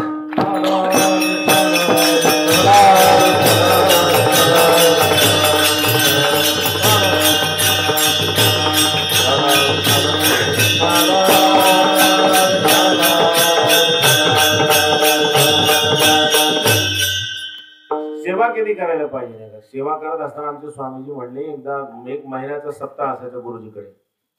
त्या सप्ताहामध्ये कोणाला पत्रिका नाही, काय नाही, काय नाही, ज्ञानदान असायचं. या फक्त जेवणाची व्यवस्था, कुणाची जे बाहेर जाऊन आले त्यांची जेवणाची व्यवस्था असायची. मग ते बाकीचं तर काहीच नव्हतं नाही का. ते पाकिट पिकिटचा तर संबंधच नव्हता. पण बाकीचं काय नाही, हाताळायचं पांघरायचं तुमचं तुम्ही घेऊन या, तुम्ही राहा आणि महिनाभर सप्ताहात राहून मग फक्त ज्ञान मात्र विनामूल्य मिळेल. बाकी काय ज्ञान घेऊन जाणे का, किती ज्ञान, पाठ भरपूर असायचे, ज्ञान भरपूर असायचे. एक महिनाभर चालायचा. पण त्या महिनाभराच्या सप्त्यात काय असायचं, दररोज कीर्तन असायचे ना. तर कीर्तन संपलं की माणसं पट जे विद्यार्थी होते आपल्या आपल्या खोली जायचे, बस आराम. मग आता तिथली सतरंजी कोणी काढायची, ते मृदंगाची कणिक कोणी काढायचे, मृदंगाला खोळ कोणी घालून ठेवायचे, ते टाळ कोणी गुंडाळून ठेवायचे, सतरंज कोणी काढून ठेवायचं, कोण काढणार. मग आमचे स्वामीजी ते करत बसायचे नाही. मग ते सतरंजीची घडी एकट्याला घालायची, टाळ गुंडाळून एकट्याला ठेवायचं, मृदंग उठून ठेवायचं. सगळं करत असताना तासभर जायचं त्यांना. आणि गुरुजी सकाळी लवकर उठायचे 4ला, तर मग 3लाच उठावं लागायचं. गुरुजी सोबत जावं लागायचं. गुरुजी फिरायला जायचे ना, तर शौचाला जाण्याच्या निमित्तानं तिकडेच फिरायला जायचे. 2-3 किलोमीटर त्यांच्या सोबत घेऊन जावं लागायचं. मग स्वामी गुरुजींचा तांबे हातात घेतला की निघायचे पुढं. ते असं दररोज आता 8-10 दिवस सारखं असं झोपत नाही ना. मग 10-15 दिवस अशी सारखी सेवा झाली. एक दिवशी गुरुजी सोबत चालले होते. गुरुजी फिरायला निघाले. लोटा तांब्या हातामध्ये घेतलेला स्वामीजीने पुढे चाललेले. गुरुजी पाठीमागे चालू लागले. चालता चालता स्वामीजी गेले खाली, रोडच्या खाली. रोडच्या खाली अरे अरे दिगंबर, स्वामीजी दिगंबर म्हणत नाही. अरे कुठं चाललास? आणि मग एकदम झटका आला. स्वामीजीला वाटलं मी झोपेतच चाललो की खाली नाही का. झोपेतच चाललो होते खाली नाही का. चालता चालता झोप आली. आणि इतकं थकवा कसा सहन बरं. दिवसभरही सेवा करायची. पुन्हा रात्री लवकर झोपायचे नाही, सकाळी लवकर उठायचं. आणि मग ते तसं होणार. झोप येऊ लागली चालता चालता सुद्धा. एकदा ते माऊलीचं मंदिर बांधत असताना मला तसंच झालं येतं नाही का. माऊलीच्या मंदिराचा ते कार्यक्रम, त्या आपली स्कूटी होती ना त्याच्यावरच कार्यक्रम चालत होते. MIT वर नाही का, फिरायचे कार्यक्रम सगळे करायचे. एका दिवशी पाठीमागं तो निलवर्ण म्हणून मुलगा बसला होता. आणि मी चाललो होतो, गाडी चालवलो पुढे पेडगावच्या जवळ गेला तर माझी गाडी चालली खाली. भाऊ भाऊ काय झालं नाही का, मला गाडी खाली चालली ना. अरे मला झपकी लागली होती, मला लक्षातच नाही आलं नाही का.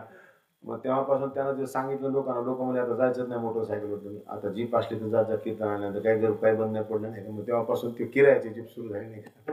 म्हणून तर आपलं सांगायला जात काय होतं, असं होतं ना. आता झोपेमध्ये काय कोणीकडे जाईल काही सांगते थोडं गाडीचं. गुरुजी तसं खाली गेले. म्हणजे स्वामीजी तसं खाली गेले. गुरुजीने सांगितलं अरे काय झालं. म्हणजे काय होतं गुरुजी, ते आता सांगू नये तुम्हाला सांगितलं नाही, पण आता कसं होतं की रात्री कोणी काही करत नाही.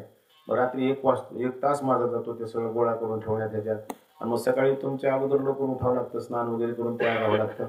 त्याच्यामुळे ते झोपत जाई ना गुरुजी डोळ्यातली. मग आता असं झालं. मग गुरुजी त्या दिवशी चिडले सगळ्या मुलांवर. सांगितलं काय रे मुलांना तुम्हाला कळते काय, ते एकटं बिचारा सेवा करतात तुम्ही मस्त झोपतात, कशासाठी आला तिथं नाही का. मग जेव्हा गुरुजी चिडले त्या दिवसापासून मग बाकीचे सगळे सेवा करतात. पण सेवा करणं किती अवघड धर्म असतो पण ती सेवा केल्यानंतरच मग ज्ञान मिळत असतं, मेवा मिळत असतो, हे मिळत नाही. अशा प्रकारची सेवा, आणि ती सेवा ज्यांनी केली त्यांना ज्ञान प्राप्ती होते हे निश्चित आहे. मग त्यांनी म्हणावं श्री गुरु सारिखा असता पाठी राखा, इतरांचा लेखा कोण करी. श्री गुरु जर पाठी राखे असतील तर बाकी कोणाला मोजायची गरज नाही. यम नाही, काळ नाही, काही नाही, काही करू शकत नाही. त्यांच्यावर येऊ सुद्धा शिकत नाही ते.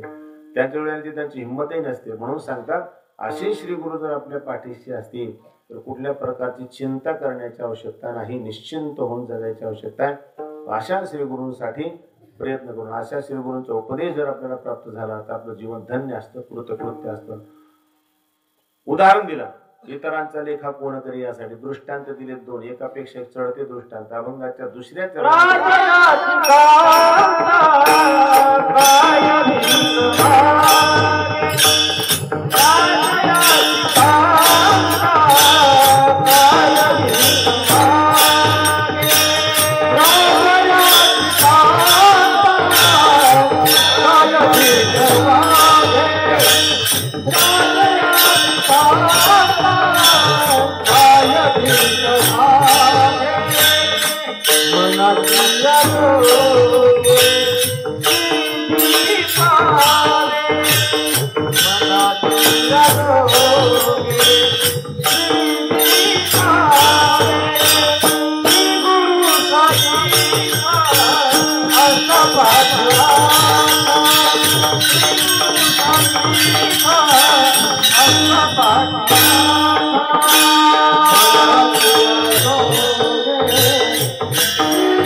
कांता काय भीक मागे मनाची जोगे सिद्धी पावी.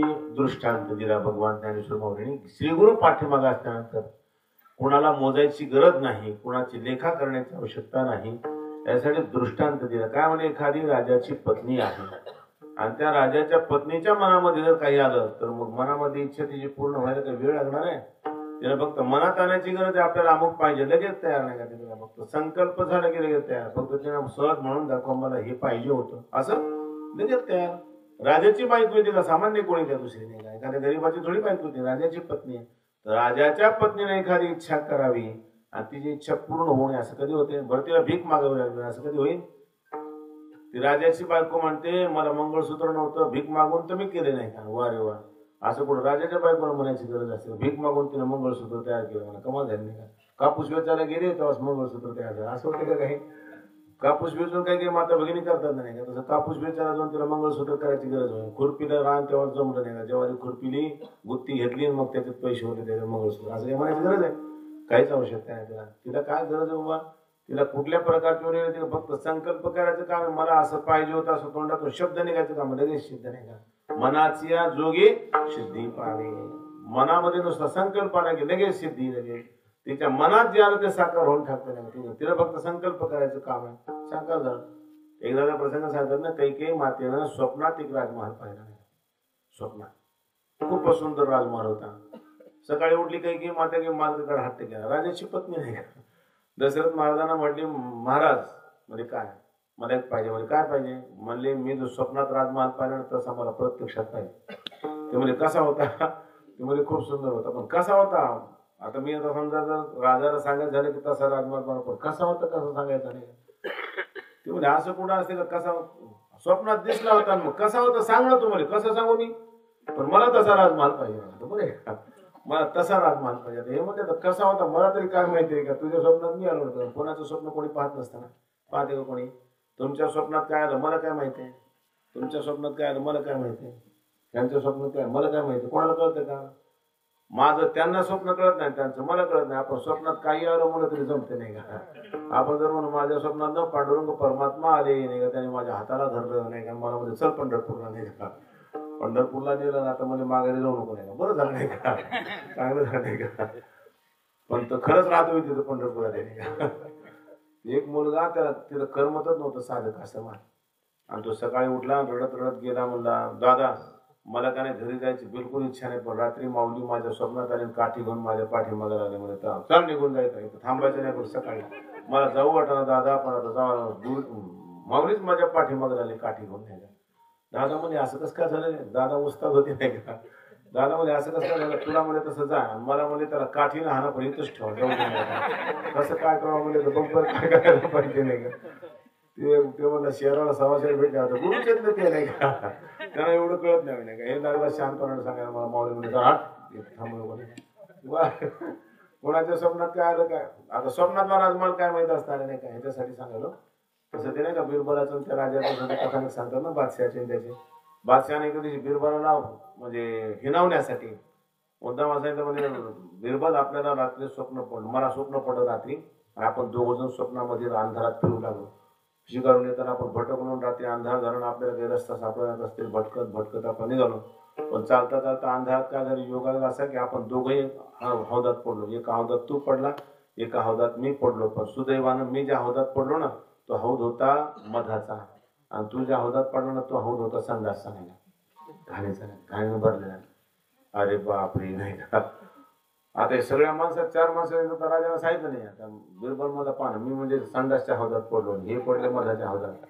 बरं म्हणजे काय हरकत नाही. आता खाली मान घातली, आणि पण ते बिरबलच होता. त्याला थोड्या वेळा सांगितलं, मालक तुम्हाला तेवढं स्वप्न पडलं राजा साहेब, त्याच्या पुढचं नाही पडलं वाटतं तुम्हाला? म्हणजे नाही, त्याच्या पुढचं काय झालं म्हणजे मी सांगतो ना तुम्हाला. त्याच्या पुढे काय झालं, मग आपल्याला दोघांना हौदातून वर निघता येणार. पण कसं तरी करून कसं बसं करून आपण हौदाच्या बाहेर निघालो. आणि निघाल्यानंतर काय झालं की तुम्ही मला चाटू लागले, मी तुम्हाला चाटू लागलो.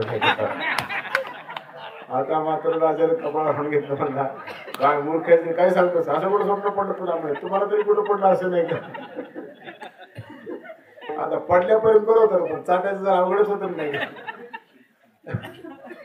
हा मत चाटायला बरोबर, तो भाग चाटायला लागला. बरे का नाही? हे स्वप्नाची अशी भानगड असते. काय पडलं स्वप्नामध्ये? राजमहाराला स्वप्नात द्या मला कसं बांधून. आता किती अवघड आहे. पण राजाची पत्नी नाही का, तिला भीक मागायची गरज आहे. तिने सांगितलं काय करायचं करा, पण मला तसा राजमहाल पाहिजे. आणि शेवटी इंद्रदेवाचे मित्र होते कोण? दशरथ महाराज. म्हणजे पत्नीचा हट्ट इंद्राला सांगितलं, बघ तिच्या स्वप्नात कसा राजमहाल आला की मला काही कळलं ना, पण ती सांगायली की मला तसा राजमहाल पाहिजे. इंद्रदेवानं सांगितलं पाहतो. इंद्रदेवाने त्या अंतर्ज्ञानानं पाहिलं, सगळा शोध लावला, आणि कसा राजमहाल होता ते विश्वकर्माजीला सांगितलं. विश्वकर्माजीनं तो राजमहाल बनवून दिला. असाच होता का? बनवल्यानंतर काही माता म्हणली, हा हे असं माझ्या स्वप्नातला राजमहाल. किल्ली आपल्याजवळ ठेवली, हातात नाही प्रवेश करायचा म्हटल्या. आणि योग कसा आला पहा, ते आपण हिनं प्रवेश करायचा राजमहाल. त्याच्या अगोदरच प्रभू रामचंद्राचं लग्न अचानक जमलं नाही का? लग्न जमल्यानंतर मग कैकेयी माता तिचं प्रेम किती होतं प्रभू रामचंद्रावर हे आपल्याला थोडक्या प्रसंगात पाहायचं. तर त्यावेळेस तिच्या लक्षात आले की आता माझा राम लग्न करून येणार आहे. तर सुनबाईला काहीतरी द्यावं लागत असतं पाया पडल्यानंतर. नाही आताही देतात, पण बाया मला वाटतं 100-50 नोट देतात हातामध्ये, दुसरं काही देत नाही. आणि तेव्हा विचारत होते तुला काय पाहिजे सुनबाईने, जे पाहिजे ते द्यायच्या. पण आता नाही तर मनात आलं ते चांगली वस्तू द्यायच्या. तर आता जेव्हा ते आलेत प्रभू रामचंद्र लग्न करून, चारही भावंडाचे एकदा लग्न झाले होते, तेव्हा मग कैकेयी मातेनं सांगितलं कौशल्या मातेने, हे बघा ताई तुम्हाला सांगते राम अगोदर माझ्या पाया पडणार. खरं म्हणजे तुमच्या पाया पडायला पाहिजे, पण मी सांगते राम माझ्या अगोदर पाया पडला पाहिजे. आणि माझ्या लाडक्या सुनीला, माझा जो स्वप्नातला राजमाल होता तो माझ्या लाडक्या सुनीला द्यायचा, मला माझ्या सीतेला द्यायचा नाही का. पाहावर किती प्रेम होतं तिचं. आपल्या स्वप्नातला राजमाल भरताच्या पत्नीला नाही दिला, प्रभू रामचंद्राच्या पत्नीला म्हणजे सीता मातेला द्यायचं. इतकं प्रेम होतं. पण त्या मंथरेनं घात केला नाही का. घात केल्यानंतर बिघडली कैकेयी मातेला, इतकं प्रेम होतं तिचं. आणि शेवटी तसंच झालं. जेव्हा लग्न करून आले प्रभू रामचंद्र, तर सीता माता नमस्कार करायला अगोदर कौशल्या मातेकडे गेल्या, पण कौशल्या मातेला सांगितलं तसं नाही, त्या मोठ्या आईचं अगोदर नमस्कार कर, कैकेयी आईचा सगळ्याला नमस्कार कर, जा तिथे नमस्कार कर. आणि सीता माता जसे नमस्कार करायला गेल्या, हिच्या स्वप्नातल्या राजमहालाची चाबी तिने आपल्याला त्या सुनेच्या हातात दिली. सीता माझा सगळ्यात आवडता राजमहाल मी तुला देऊन टाकते. नाही का आता मोठी पंचायत नाही. तर पुढचा प्रसंग सांगत बसत नाही, याच्यासाठी सांगायचं की कैकेयी मातेच्या स्वप्नात तसा राजमहाल पाहिला, त्याच्या मनात आलं की मला असा राजमहाल पाहिजे. तर दशरथ महाराजांनी तिला बनवून दिला. मनात आलं तर नुसतं नाही. याला म्हणतात राजाची कांता काय भीक मागी, मनाची जोगी सिद्धी पावी. मनात आलं की सिद्धी लगेच.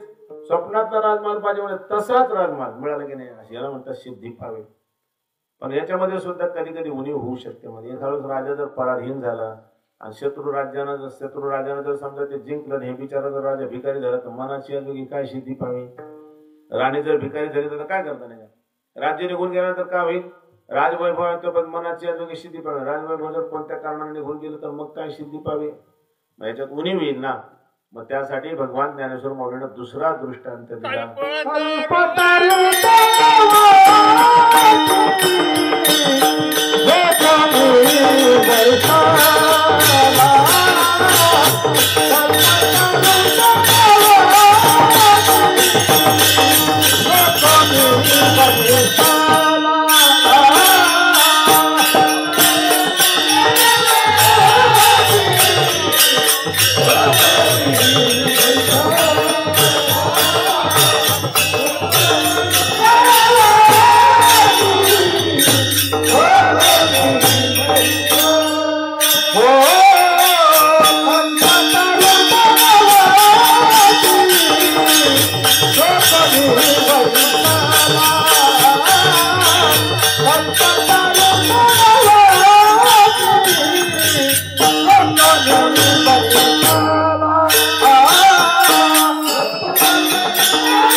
कल्पतरू तळवटी जो कोणी बैसला, काय मुळे त्याला सांगावी जी. भगवान ज्ञानेश्वर माऊली सांगतात कल्पतरू खाली बसल्यासारखं काम.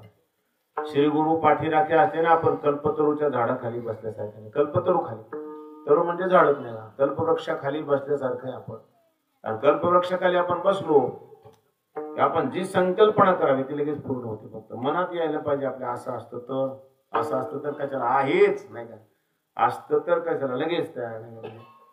कल्पतरू खाली फळे येती मागितली, म्हणजे मनात संकल्पना ज्या फळाची केली ते फळ लगेच कल्पतरू खाली मिळतं नाही का. कल्पतरूला फळं असण्याची गरजच नाही का. कल्पतरू खाली फळे येती मागितली, जे मागावं जे कल्पना करावी ते लगेच साकार होऊन होतं. हे मात्र इथं कुठल्या प्रकारची उणीव काढता येत नाही. जशी राजयाची कांता येत उणीव काढता आली तसे इथं मात्र कुठल्या प्रकारची उणीव काढता येत नाही. फक्त संकल्प मनामध्ये आला की तो पूर्ण करायचा, हे कल्पतरूचं काम आहे. कल्पतरू असं जर झाड कधी सापडलं ना, तुम्हाला वाटतं माणसं तिथून हालायचंच नाही, तिथून नाही का, काय काय पाहिजे ते मागून घेतील नाही का, काही पाहिजे. पण त्या कल्पतरूचा एक दोष आहे नाही का थोडासा. कल्पतरू सुद्धा इथं कमी पडतो. काय दोष आहे, आपण जर चांगलं मागितलं तरी देतो, वाईट मागितलं तरी देत नाही. चांगलं मागितलं तेव्हा जेव्हा वाईट मागितलं देऊ नये त्यानं. पण आमचे सद्गुरू मात्र कल्पतरू जो आहेत, पण ज्याच्यानं वाईट होईल ते मात्र देणार नाही. ज्याच्यानं अधोगती होईल जीवाची ते देणार नाहीत, पण ज्याच्यानं सद्गती होते ते मात्र नक्कीच कल्पना केली की मिळणार. नाही तर मग इथं तर काय, भूत तर नसेल मला की आलंच समजा, खाणार तर नाही म्हणजे खाल्लं नाही, अवघडच आहे नाही का. तेच तर झालं नाही का. एक माणूस थकलेला होता, नेमका त्या झाडाखाली गेला, तहानी लागली होती, भूकही लागली होती, काहीच नव्हतं जवळ. नेहमी महाराज लोक सांगतात ना दृष्टांत, थकलेलं होतं बिचारा, त्या झाडाखाली गेला. झाडाखाली गेल्यानंतर मला काय करा, सावली तर खूप गार एकदम, पण पाणी जर गार प्यायला असतं तर लगेच आलं बाबा पाणी देतं. फ्रीजच पाणी एकदम थंडगार पाणी नाही, बिसलेले भरलेलं त्याला 2-3 आपोआप थंडगार पाणी. त्याला एक जे बाटली तोंडाला घट घट घट करून टाकले, खूप तहान लागली नाही का, एक बाटली पूर्ण पिली, थोड्या पुन्हा बाटली पिली. मला आता जर काही खायला असेल तर किती मजा आली असते नाही का. काही चमकदार चटक मटक खायला पाहिजे होते मला, असं सुंदर सुंदर पदार्थ. काय करू आता, इथं कोण देईल असं म्हणलं की लगेच ताटच भरून आणलं, सुंदर पकवानाचं ताट, जसं पाहिजे होतं तसं नाही, कल्पना केली आणि ते खाल्लं त्यानं. पोटभर खाल्लं, पेट भर के खाली आहे, बस नाही का, भरपेट खाली नाही, खूप खाल्लं नाही. आणि खूप खाल्ल्यानंतर मला आप यहाँ कोई सोने के लिए कुछ जगह होती तो कितना अच्छा होता नाही. बस मनामध्ये कल्पना आली, काही झोपायला असतं तर लगेच पलंग त्या, अरे वा. पण पलंगावर पडल्या पडल्या विचार करू लागून अवघडच का म्हणलं नाही का. पाणी असं म्हणलं पाणी आलं नाही का, खायला असं म्हणलं खायला पकवानाचं ताट आलं, इथं काहीतरी आराम करायला काय असं म्हणलं पलंग सुद्धा तयार झाला. म्हणला हे भूत फिरत नसेल तर काही नाही का, भूत नसेल म्हणलं की भयानकच आलं एकदम, अकराळ विकराळ असं हातच हे करीत नाही. जवळ ओरडू लागला, मला बापरे बाहेर दिसते, खाते का काय म्हणे, खाते का म्हणे, खाल्लंच नाही का, खाते का काय की खाल्लंच नाही का, खाल्लं की बस मिळेला काय फायदा झाला. कल्पतरू खाली फळे येते मागे तरी, पण मेलं ना ते नाही का कल्पतरू खाली, तसं होऊ नये नाही का. आमच्या सद्गुरु रूपी कल्पतरू खाली असं मात्र होणार नाही. आम्ही जर अनिष्ट फळ मागितलं तर मिळणारच नाही, इष्टच मिळेल, भलंच होणार, वाईट कधी होणारच नाही. म्हणून कल्पतरू खाली फळे येते मागे तरी, म्हणून असं सांगतात कल्पतरू तळवटी जो कोणी बैसला, काय उणी त्याला सांगावी, त्याला जशी काही उणीव नाही तसं मला कुठल्या प्रकारची कमी नाही, असं भगवान ज्ञानेश्वर माऊली सांगतात. आणि माझे श्रीगुरु, त्यांचे श्रीगुरु म्हणजे निवृत्तीनाथ राय, सर्व सिद्धीने संपन्न असणारे निवृत्तीनाथ राय महाराज. कुठली कमी त्यांच्याजवळ आहे, काही कशाची कमी असण्याची गरज नाही, काही उणीव असण्याचा काही संबंध नाही तिथे. अशा श्रीगुरूंना प्राप्त करून स्वतः धन्यवाद देतात. सद्गुरूंना धन्य आहे मी, स्वतःला धन्य समजतात. आता शेवटच्या चरणाचा विचार करण्याच्या अगोदर थोडं विठोबा रखुमाईचं भजन करू, शेवटच्या चरणाचं चिंतन करू. विठोबा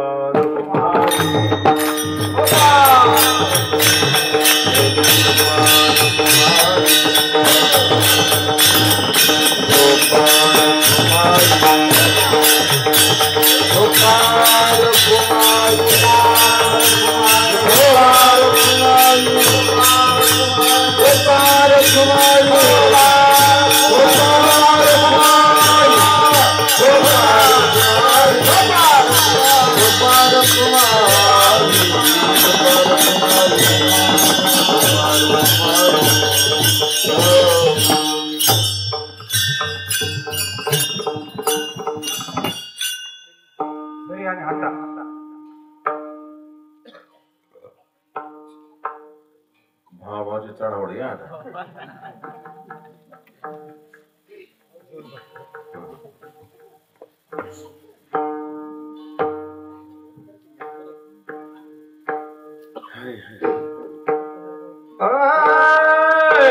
श्री गुरु सारी खा असता काठी राखा, श्री गुरु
ज्ञानदेव म्हणे तरलो तरलो आता उद्धरलो गुरुकृपी. भगवान ज्ञानेश्वर माऊली सांगतात माझ्या सद्गुरूची माझ्यावर कृपा झाली. मला सांसारिक वस्तूची गरज नव्हती. एक महत्वाचं काम झालं माझ्या सद्गुरु देवामुळे. मला जे पाहिजे होतं ते माझ्या जीवनामध्ये आलं. काय झालं म्हणजे उद्धरलो. ज्ञानदेव म्हणे तरलो तरलो आता उद्धरिलो गुरुकृपेने. तरलो दोन वेळेला म्हटले तरलो तरलो नंतर सांगितलं उद्धरिलो. इथं हे तीन वेळेला शब्द उच्चारले. एकच अर्थ आहे. तरलो म्हणजे तरी उद्धरलो, उद्धरलो म्हणजे तरी तरलं. तर तीन वेळेला म्हणतात तरलो तरलो उद्धरलो तीन वेळेला. तर असं म्हणण्याचं तात्पर्य काय की मी नक्कीच तरलो हे सांगण्यासाठी सुद्धा त्रिवार शब्द वापरतात. तीन वेळेला म्हणतात मी येणार येणार येणार म्हणजे नक्की येणार नाही का. अहो माझं काम झालं झालं झालं नाही. तुमचं काम झालं झालं झालं म्हणजे झालंच नाही का. तुम्ही त्या चिंताच म्हणा तुमचं काम झालं झालं झालं म्हणजे झालं जात नाही का. तसं कीर्तन झालं झालंच आता समजा आणखी झालं नाही. तीन वेळेला म्हणत नाही फक्त दोनदा म्हणतो नाही का. थोडस राहिलेलं नाही का. तेवढं राहिलं नाही का. हे जसं निश्चयानं बोलतो आपण तसं. आणि दुसरा अर्थ असं काढतात माऊली स्वामीजी सांगायचे. माऊलीच्या पहिला शब्द वापरतात तरलो म्हणजे स्थूलातून तरलो असं म्हणायचं नाही का. आणि दुसरा जेव्हा शब्द वापरतात तरलो तेव्हा सूक्ष्मातून तरलो. आणि तिसरा जेव्हा उद्धरलो शब्द वापरतात तेव्हा कारणातून उद्धरलो असं म्हणायचं नाही का. स्थूल सूक्ष्म आणि कारणाच्या पलीकडे गेलो आता उद्धरलो नाही काय. तिन्हीच्या पलीकडे गेलो स्थूल सूक्ष्म आणि कारण. तर स्थूल आहे हा स्थूल शरीर देह स्थूल देह त्याच्यातून उद्धरलो. आणि सूक्ष्म देहातून सुद्धा उद्धरलो. आणि तिसरं म्हणजे कारण देह म्हणजे अज्ञान त्या अज्ञानातून उद्धरलो. ह्याच्यातून तरलो दोन्हीमध्ये तरलो. आणि कारण शरीरातून उद्धरलो असं म्हणतात. उद्धार झाला आता म्हणजे अज्ञान शिल्लक राहिलं नाही. आणि अज्ञान ज्याचं संपलं त्याला पूर्ण ज्ञान झालं. ज्ञान ज्याला झालं जीवनामध्ये त्याला काही कर्तव्य शिल्लक राहत नाही. आता कर्तव्याचा अभाव झाला. आणि हे कुणामुळे होत असतं असं श्री गुरुच्या कृपेने. ज्ञान महत्वाचे आणि त्या ज्ञानाने जीवाचा उद्धार होत असतो. म्हणून गुरुतीर्थ ज्ञान ज्ञानी आत्मदर्शन दर्शनी समाधान आथी जैसे. पहिलं म्हणजे गुरु म्हणलं की तिथं ज्ञान असणार. ज्ञान झाले काय होतं ज्ञानी आत्मदर्शन. ज्ञान झाल्यानंतर आत्मसाक्षात्कार होतो. आणि आत्मसाक्षात्कार झालं की दर्शनी समाधान आती जैसे. दर्शन झालं आत्मस्वरूपाचे समाधानच समाधान आहे. मग दुःखच नाही. दुःखाचं तरी तोंड पाण्याची आवश्यक नाही. सदा समाधान समाधान समाधान अशा प्रकारची स्थिती येते. पण श्री गुरुची कृपा तेव्हा स्वावी लागत असते. यद्यपि श्री गुरुची कृपा आपल्यावर असतेच आपल्याला ती घेता आली पाहिजे. त्या श्री गुरु कृपेचा अनुभव आपल्याला आला पाहिजे. त्यासाठी श्री गुरुच्या वचनांचा संबंध आपल्या जीवनाशी झाला पाहिजे, पण त्यासाठी पात्रता असावी लागते. मी मला अशी सांगून गेलो तर कसं होतं, एकदा जर श्री गुरुची कृपा झाली की मग आपल्यावर कृपा झाली की म्हणण्याचं तात्पर्य असे की कृपा त्यांच्या असते पण आपल्याला मिळावं लागते. आणि मला पुन्हा पुन्हा शब्द आठवणीत येतात. सुरुवातीला मी स्वामीजीकडे श्रवणाला जायचो, तर श्रवणाला गेल्यानंतर आमच्यासाठी जीवनामध्ये एक पर्वणी आली, तेव्हा चातुर्मास होता. तर आम्हाला 15 दिवसाला एक कीर्तन ऐकायला मिळायचं. आम्ही स्वामीजी ज्यावेळेस मी उपदेश घेतला तेव्हा माझ्यासोबत आमच्या झरीचे दत्ता होते ना, दत्ता महाराज. आता हे झरीच्या लोकांना म्हणजे तुम्हाला नसं माहिती नाही, तुम्ही नाही पाहिले नाही, कदाचित तुम्ही पाहिले असेल भले महाराज. दत्ता म्हणून होते, झरीचे येत होते माझ्यावर कीर्तन. तर ते आम्ही दोघं जणच नाही. आम्हाला सांगितलं तुमच्यासाठी वारी दर 15 दिवसाची, म्हणजे कोणती म्हणजे दर 15 दिवसाला ते कीर्तन असतं विठ्ठल मंदिरात, त्या कीर्तनाला यायचं. मग आम्ही ती वारी धरली नाही का, मग निष्ठेनं वारी करायची. अगदी पाऊस असला तरी जायचं, काही थंडी असली तरी जायचं, उन्हाळा असला तरी जायचं, अंधार असला तरी जायचं, काही असो. एका वेळेस कोणी सांगायचं आता चोर येऊन गेले तरी जायचं. काय करणार नाही आपल्याला, आपल्याजवळ आहे काय नाही का. काही जवळ नसल्यावर काय करतो चोर नाही का, जवळ असल्यावर चोराची भीती वाटते बरं का, नसल्यावर काही वाटत नाही. काय करणार, हा 3-2 थोपाडीत काही नाही म्हणून नाही काय असं होतं. काही चोर असे सुद्धा काही नाही मिळालं त्याला का नाही आलंच म्हणून चोर देतो 2 थपाडे नाही. ते मोटरसायकलवर इथं मारलं म्हणतात एकाला, आणि त्या काहीच नाही निघालं नाही का, काहीच नाही निघालं मग त्याला 2 आणखीन धडाके मारले. म्हणजे लाज वाटत नाही, मोटरसायकल वापरतो 100-200 सुद्धा खिशात ठेवत नाही. आणि पंक्चर झाले काय झाले, पेट्रोल संपलं तर काय करशील, त्याच्यासाठी मारले 2 धडाके. ठेवत 100-200 रुपये जोडले, पागल कुठला म्हणजे त्याच्यासाठी मारलं नाही का. काय आपल्याला काहीच नाही, काय कशाला मारते, मारलं 2 धडाके, काय करणार नाही का, पण जायचं. तर ते योगा अशी पर्वणी आली लगेच चातुर्मास अधिक मास आला. तर अधिक मासामध्ये दररोज कीर्तन असतं हरिपाठावर. तर आम्हाला ते ऐकायची संधी मिळाली, मग दररोज ऐकायला जायचो. आमचं बरेच दिवस अगोदर श्रवण झालं होतं, ऐकायला जायचो. एका दिवशी काय म्हणत आलं की स्वामीजी मला म्हणले आजच्या बघा कर कीर्तन, असं म्हणलं. मी काय म्हणून गेलो, म्हणलं गुरु स्वामीजी तुमची कृपा असेल तर करतो. मग नाही म्हणून नाही करतो म्हणलं, म्हणजे मध्ये शब्द घातला तुमची कृपा असेल तर. हा असं म्हणल्यानंतर स्वामीजीला राग आला. स्वामीजी खूप शांत होते, पण ते चिडले त्या दिवशी. म्हणजे तुला काय वाटतं माझी कृपा नाही तुझ्या, ते बोलणे पद्धती नाही का, तुला काय वाटतं माझी कृपा नाही, म्हणजे तोंड पाहून कृपा करतो मी असं वाटलं तुला. अरे आमची कृपा सगळ्यावर असते, तुम्हाला घेता आली पाहिजे. स्वामीजी काय म्हणजे आमची कृपा सर्वांवर सारखी असते, तुम्हाला घेता आली पाहिजे. नाही घेते आम्ही काय करणार, त्याला कृपा आहेच आहे आमची, तुम्ही घ्या नाही का. खरंच आहे, त्यांची कृपा असते, फक्त आपल्याला घेणं होत नाही. आपल्या ठिकाणी ती पात्रता नाही घेण्याच्यामुळे आपल्याला घेणं होत नाही. त्यांची कृपा नाही की काय, मग त्यांची कृपा आहेच आहे. आणि त्या ती कृपा आपल्याला घेता आली, आणि आपल्याजवळ ती कृपा आली की आपल्याला ज्ञान होतं नाही का. ती कृपा आपल्यावर झाली की झालं, आपण ती कृपा घ्यायला सुरुवात करावी. कसं होतं, घेता काय येत नाही, घेता येत असल्यावर काय कसं काय घेणार नाही माणूस, पण तसं होतं बरं का. जसं पडता पाऊस आहे, आणि पडत्या पावसामध्ये माणूस कोरडा राहिला, मग काय म्हणा त्याला, पडत्या पावसात कोरडा राहिला म्हणजे कसं काय राहिला, छत्री डोक्यावर धरेन काय झालं नाही. पडत्या पावसात छत्री डोक्यावर धरलं माणूस कोरडा नाही राहत का, बरं राहतो की नाही. त्याला इच्छाच नाही भिजायची तर काय करणार त्याला. मग तसं आपल्याला कृपाच घ्यायची नसेल तर आपण पडते कृपेचा पाऊस पडतो, आपण मात्र त्यात कोरडे राहतो, त्याचं काय आपल्याला गरजच नाही त्याची. मग काय कोरडे राहणार तर कसं होणार, छत्री डोक्यावर धरली नाही का, तसं आहे. त्यासाठी कृपा घेता आली पाहिजे, म्हणजे अहंकार टाकून घेता आला पाहिजे. अहंकार टाकून दिला की अहंकार एक छत्री नाही, कृपा घेण्यासाठी मधली जी छत्री नाही कोणती, अहंकार. आणि ते अहंकार ज्याच्याजवळ आहे त्याला भगवंताच्या किंवा संतांच्या सद्गुरूच्या कृपेचा अनुभवच येत नाही, आणि त्या अहंकारातच पडलेला असतो तो. त्याला काय वाटतं मी एवढा मोठा, मला काय गरज आहे कोणाची, नाही म्हणूनच नाही तर नाही, कशाला मिळत नाही का, काय आवश्यकताच नाही त्याची. मग असा कुठला तरी एखादा अहंकार माणसाच्या ठिकाणी असला तर त्या कृपेच्या वर्षावा सुद्धा कोरडा ठण राहतो, माणूस लावून निघत नाही. आणि मग ज्या दिवशी आपला अहंकार समग्र नष्ट होईल, समूळ नष्ट होईल, त्या दिवशी श्रीगुरूच्या कृपेचा अनुभव येईल. आणि त्या दिवशी मग आपणही असं छाती ठोक म्हणे, ज्ञानदेव म्हणे तरलो आता उद्धरलो, गुरु कृपे गुरुची कृपा झाली आणि मी उद्धरून गेलो. आणि हे झालं कसं म्हणजे, श्री गुरु सारिखा असता पाठी राखा, इतरांचा लेखा कोण तरी. आणि तरण का सोपी गोष्ट आहे काय, तुम्हाला नसेल सोपी, पण माझ्या मागे माझे सद्गुरू आहेत, ते पाठी राखतील, मला काय अवघड नाही का. मग काही गोष्टी कोणाला अवघड असतील, पण आपल्याला थोड्याच अवघडत नाही का. हे तरणं उद्धरणं हे सद्गुरूचा जो पक्का शिष्य असतो, निष्ठावंत शिष्य असतो, श्रद्धावान शिष्य असतो, त्याच्यासाठी अवघड नाही. बाकीच्यासाठी अवघड असतील काही गोष्टी, काहींना त्या मिळणं शक्य नाही. एखाद्या माणसाला कोट्यवधी रुपये मिळून अवघड असतील, एखाद्या श्रीमंताच्या घरातच जन्मलेला मुलगा त्याला काय अवघड आहे. जन्मताच कोट्याधीशाच्या घरात जन्म घेतला त्याला काही श्रीमंत होण्याचा पैसे खर्च राहतात काहीच नाही. त्याचा अगोदर पासूनच तो श्रीमंत जन्मला की श्रीमंत, पोटात आला आईच्या की श्रीमंती सुरू झाली त्याच्या तिथूनच. त्याचं कारण काय, त्याला आहे अगोदरच भगवंताची कृपा, त्याला लाभ झालेला तसाही नाही. श्रीगुरूंचा आपण शिष्य झालो ती कृपा आहेच, आपल्याला फक्त घेता आली पाहिजे. अशा या कृपेने अन्वित होऊन आपण आपल्या जीवनाला धन्य करायला पाहिजे. झालेली जी सेवा आहे ती जगदंबा मातेच्या चरणी सद्गुरुनाथांच्या चरणी सेवा समर्पित करून शिवेला विराम, प्रेमाने माऊलींचं आणि तुकोबऱ्यांचं भजन करू आणि यानंतर शिवेला सांगता चाल होईल. शेवटचे मग शिवेला सांगता होईल. आज योग चांगला नाही का, सगळे गुणीजन मंडळी इथे आलेले आहेत.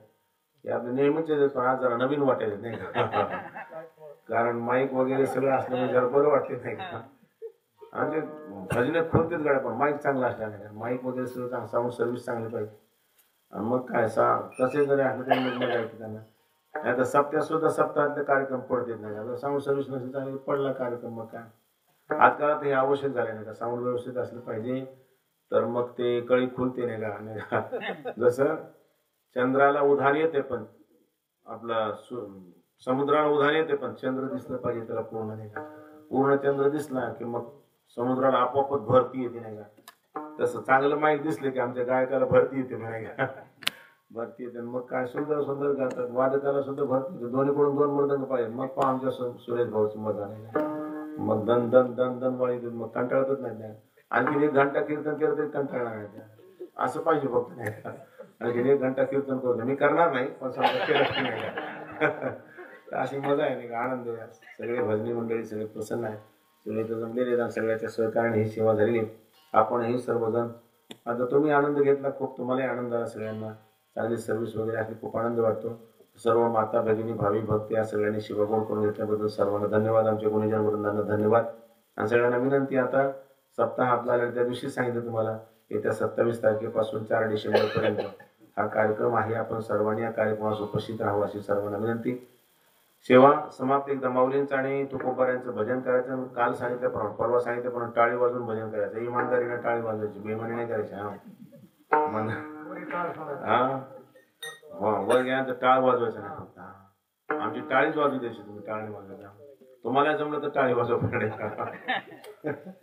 हरी ज्ञानेश्वर माऊली, ज्ञानराज माऊली तुकाराम.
धनेगावला आलाप द्या मग.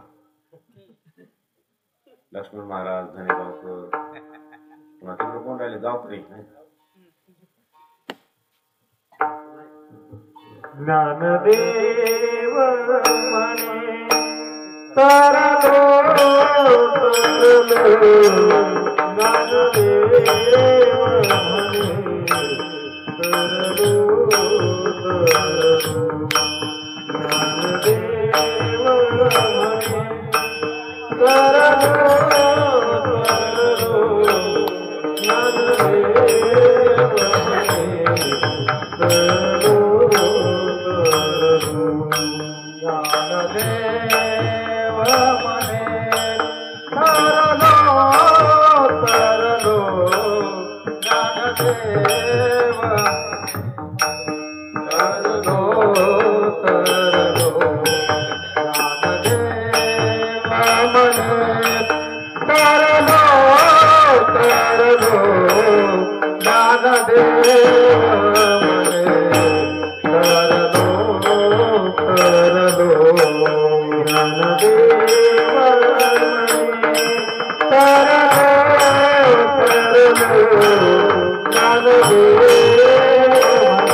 Hare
भावी माझ्या मंडळींना पंढरीदावार करी संत संगीत गाळा खंड परिमाकार परिवार जो कोरी ध्यारी चंद्रभागे स्नान तुका मागे पंढरीदावार परिवार जो कोरी ध्यारी मागरे देव जाई दिसरे काही पांडुरंगाया संकाल फेरी तुका म्हणे आता उदार तू होई मग ठेवी पाई सत्ता या हे जोगी आरती काही नमा बुजीवा गाणे